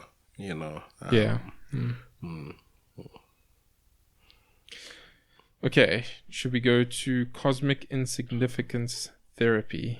One of the best titles in the book.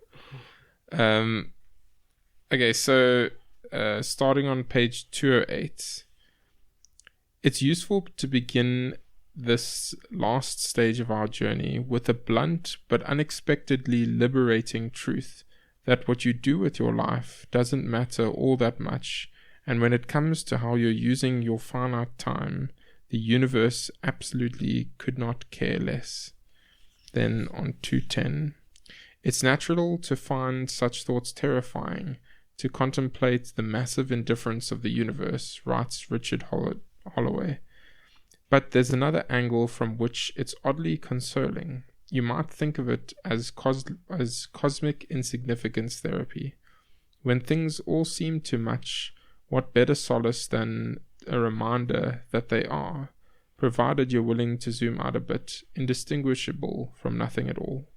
Anxieties, the clutter of the average life, relationship troubles, status rivalries, money worries, shrink instantly down to irrelevance in the sight of the universe. And then to 12.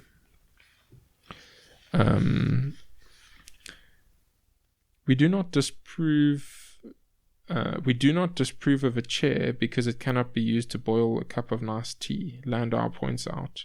A chair, it just isn't the kind of thing that ought to have the capacity to boil water, so it isn't a problem that it doesn't. Likewise, it's implausible for almost all people to demand of themselves that they be Michelangelo, Mozart, or an Einstein.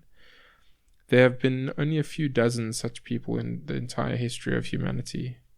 No wonder it comes as such a relief to be reminded of your insignificance. It's the feeling of realizing that you've been holding yourself all this time to standards that you couldn't reasonably expect to meet.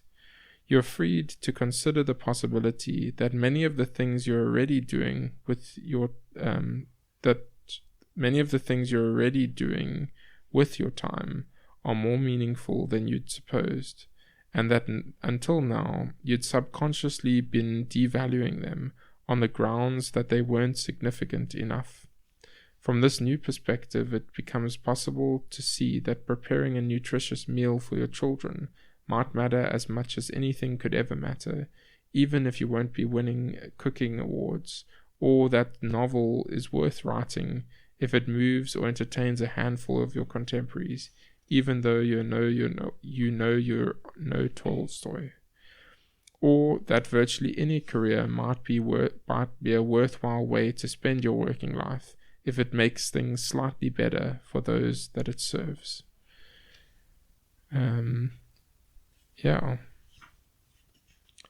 So I think, even though I mostly agree with the stuff that's being said here, there's some things where it's like the fact that I think one shouldn't draw the extreme case that, okay, your life is meaningless and that. I don't think that's what he's trying to say. But when you are worried about things or stressed out about things, to be like, okay, in the broader universe, or in the idea of the pale blue dot that is Earth in the picture, and the galaxy is just like vast, it's meaningless to be so stressed about the fact that your work task is dragging behind a little bit, and that it's not to be nonchalant about absolutely everything like that, but because there is value in being worried about those things. But at some level, on the very, very broad scheme of things, it's definitely not as significant as you're making it out to be right now. Even the most crazy, difficult, challenging thing, when viewed from that perspective, it kind of shrinks it down a little bit and makes it slightly more manageable. Yeah, semi-insignificant. Yeah. I do want to use that. Yeah. I'm just, But I like the title, Cosmic Insignificance Therapy. Yeah. All right, should we move on to... No, I just... Yeah, again, just... tagging on to what you're saying. It's just... what I want to add is... I don't frame it as insignificant, but rather also a way that people can also relate that whatever it is they're facing, there's possibly someone that has also faced it, you know. So, like, look at that to be more comforting than anything else, and maybe be a way to be like, there might be a way out of this. Yeah. Sorry. All right, the last chapter, the human disease. So it starts off on page 215. The reason time feels like such a struggle is that we're constantly attempting to master it. I actually can't figure out exactly what he's saying the human disease is, by the way. I think it's that...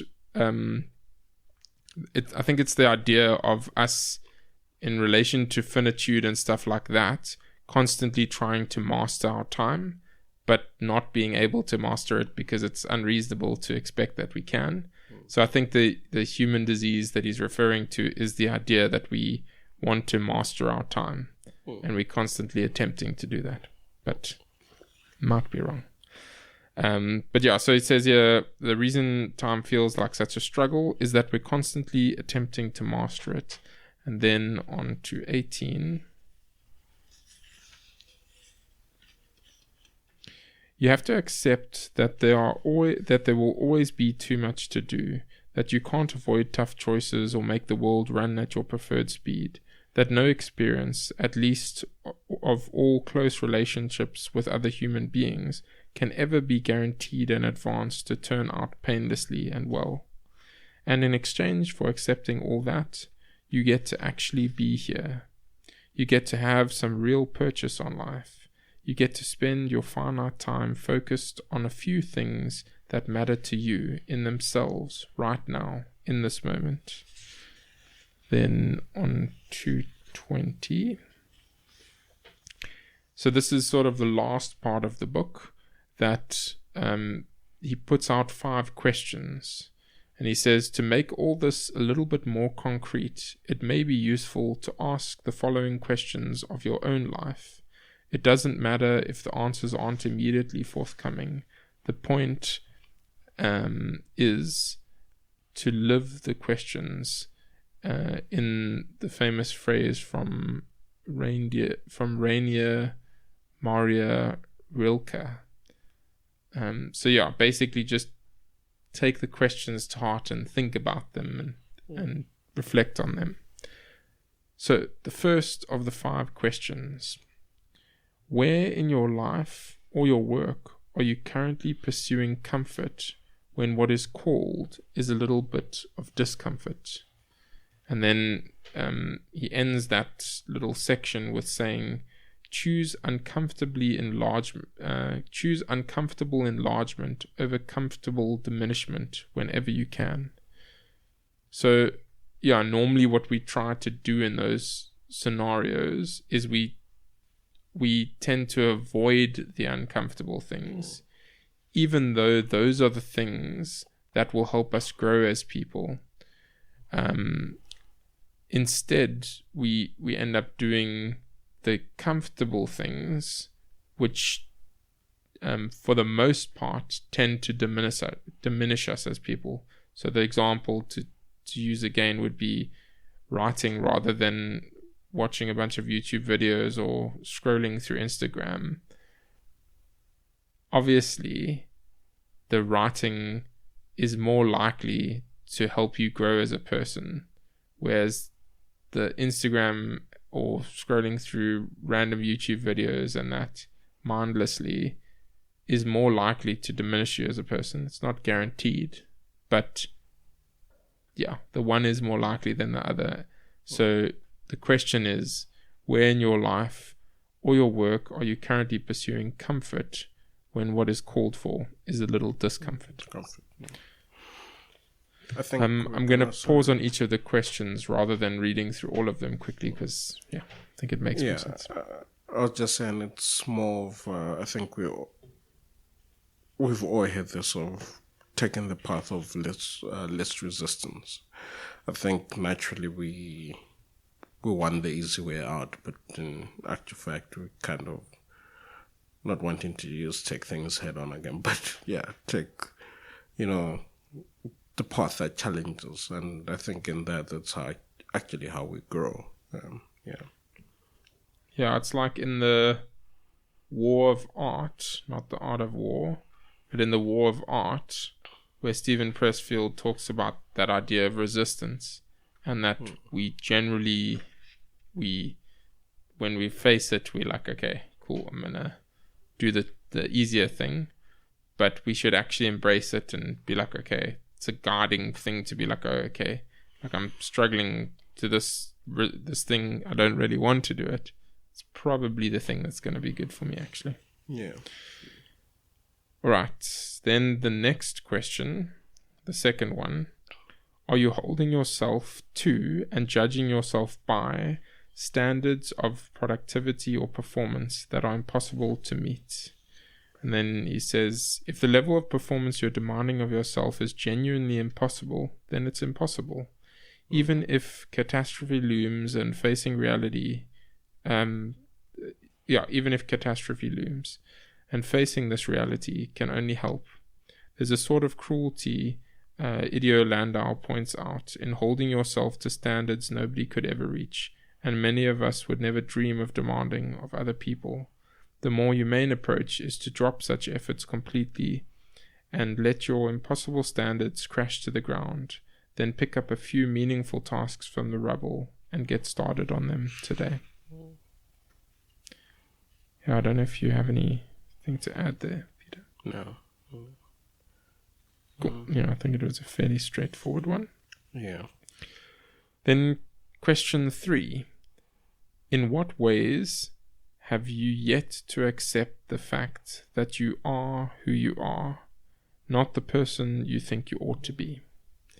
And then he says here, but at a certain age, writes the psychotherapist Stephen Cope, it finally dawns on us, shockingly, that no one really cares what we're doing with our life. It's an almost unsettling discovery to those of us who have lived someone else's life eschewed for our own. No one really cares except us. The attempt to attain security by justifying your existence, it turns out, was both futile and unnecessary all along. The peace of mind and exhilarating sense of freedom comes not from achieving validation, but from yielding to the reality that it wouldn't bring security even if you got it. I'm convinced, in any case, that it is from this position of not feeling as though you need to earn your weeks on the planet that you can do the most genuine good with them. Once you no longer feel the stifling pressure to become a particular kind of person, you can confront the personality, the strengths and the weaknesses, the talents and enthusiasms you find with yourself, here and now, and follow where they lead. Perhaps your particular contribution to the world facing multiple crises isn't primarily to spend your time pursuing activism or seeking electoral office, but on caring for an elderly relative, or making music, or working as a pastry chef. Yeah, I think it's fairly classic advice, but I think it's presented in a nice way here. That, in some sense, again, caveats always, but in some sense, most people don't really care what you're doing, and that's okay. Yeah. And that can give you a sense of relief of like, okay, I was trying to keep up with the Joneses, and I was trying to do cool things to impress people. But at the end of the day, most people are just going to carry on with their lives. They'll be like, cool, okay. And then next thing you know, they've forgotten about it. And yeah. It's like, it is what it is, and they carry on. Yeah. So don't try and be someone you're not to impress people, to do things. Just try and I think it's an extremely, extremely difficult thing to do, but to just try and, if you are interested in certain things, like, some of the examples that I think are even given in this book is like, if you're interested in building model trains, might be, a lot of people might be like, oh, that's a little bit weird. Doesn't matter. Enjoy them. Just go for it. And it's fine. Yeah. I mean, it's that whole thing. I mean, it says peace of mind. It's not about achieving things for the validation, but achieving it for the reality of it. Like, you having done the stuff, not doing it just to sort of get validation. I think that's what a lot of people need to know. Like you said, like, so often people don't even care. No one's looking, you know. Yeah. And I think that's also another thing, possibly, what made me tired of the AI tool producing thing, where it's like, I don't know what I was even doing it for. Like, maybe I was just doing it to try and impress people and be like, look at all these things that I made. But it's like, it wasn't even really me. It's just, So, okay, question 4. In which areas of life are you still holding back until you feel like you know what you're doing? And then he says here, growing up, I assumed that the newspaper on the breakfast table must have been assembled by people who truly knew what they were doing. Then I got a job at the newspaper, basically implying that he realized that the people don't know what they're doing, including himself. And then a little bit further down, it's alarming to face the prospect that you might never truly feel as though you know what you're doing, in work, in marriage, in parenting, or anything else.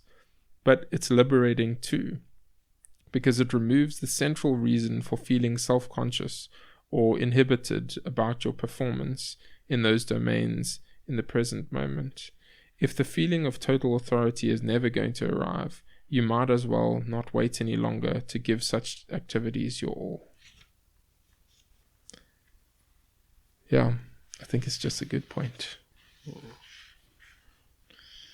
Should we go to the next one? Yeah. Right, the last question is, how would you spend your days differently if you didn't care so much about seeing your actions reach fruition?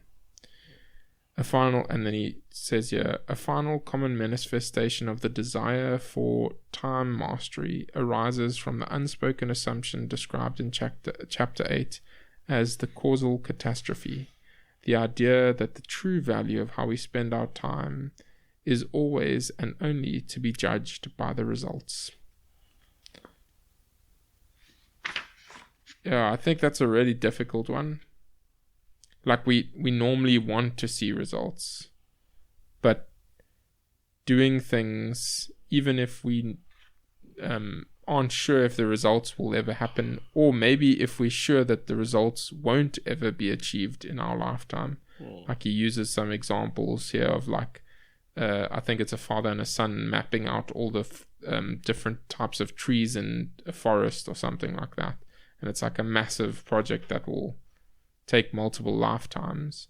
But things like that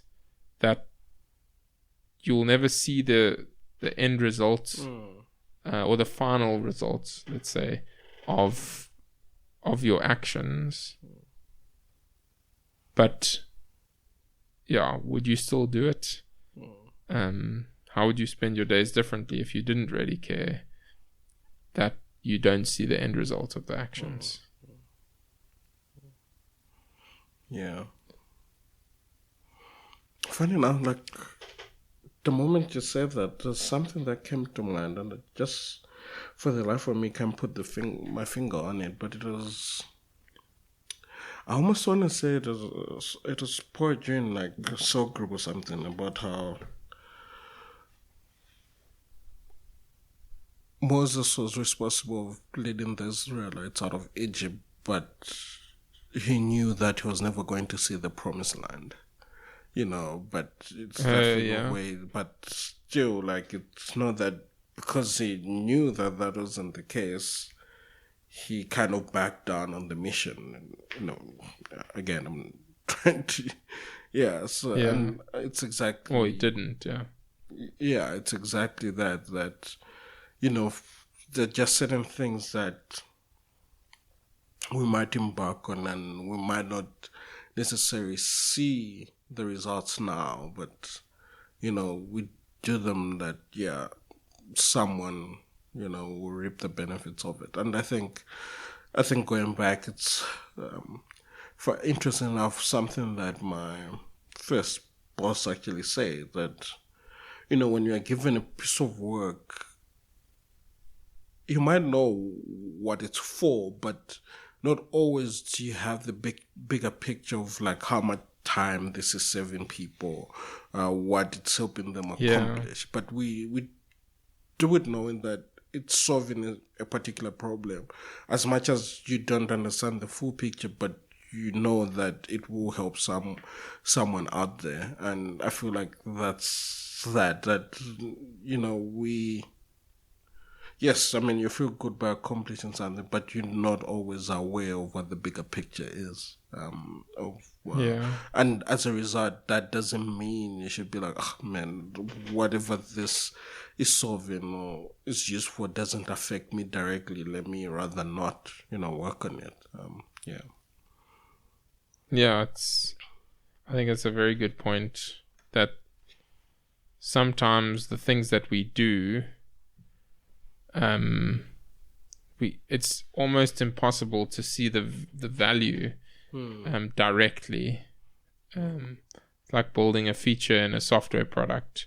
And now you can track a lot of metrics and stuff like that, so maybe the analogy falls down, but in large part it's difficult to see the value that a person is producing and assign value to that. But it doesn't mean that it's not a valuable thing to be doing and shouldn't be done. But just to pick it back to what you're saying, those metrics are based on what I'll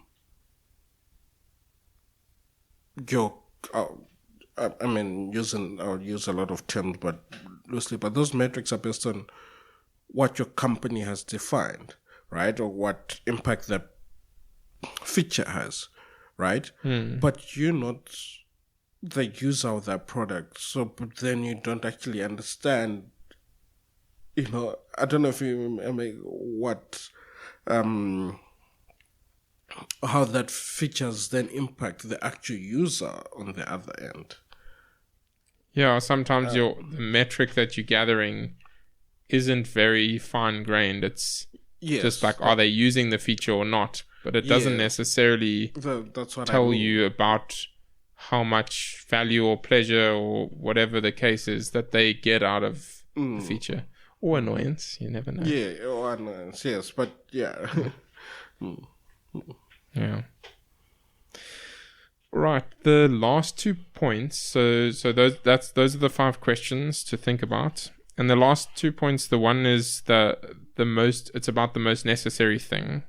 And it says here, if you do with conviction the next most necessary thing, you're always going to do something meaningful and intended by fate. And then lastly on page 2 to 8, if you can face the truth about time in this way, if you can step more fully into the condition of being a limited human, you will reach the greatest heights of productivity, accomplishment, service, and fulfillment that were ever on the cards for you to begin with.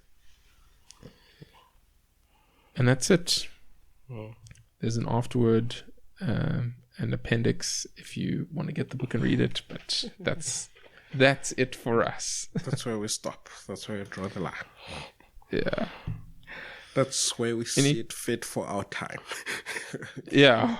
It has now taken the time that it was meant to take. Yeah. Are there any concluding thoughts from your side, Peter? Yeah, no, as usual, ending off how we started. If you can, read the book.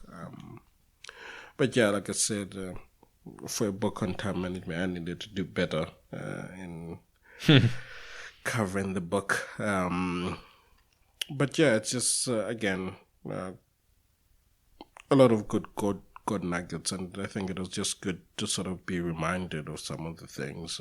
I think when we read it, we kind of discussed a lot of things at length, but I think looking over again, it was just a good reminder, of certain things. Procrastination can be good at times, but kind of also know what it's good for. I used to hide behind, I'm a procrastinator, until I realized that, okay, it's actually deeper than that it's actually me trying to avoid embarking on certain things, or rather failing to embark on certain, if something fails, But that's me being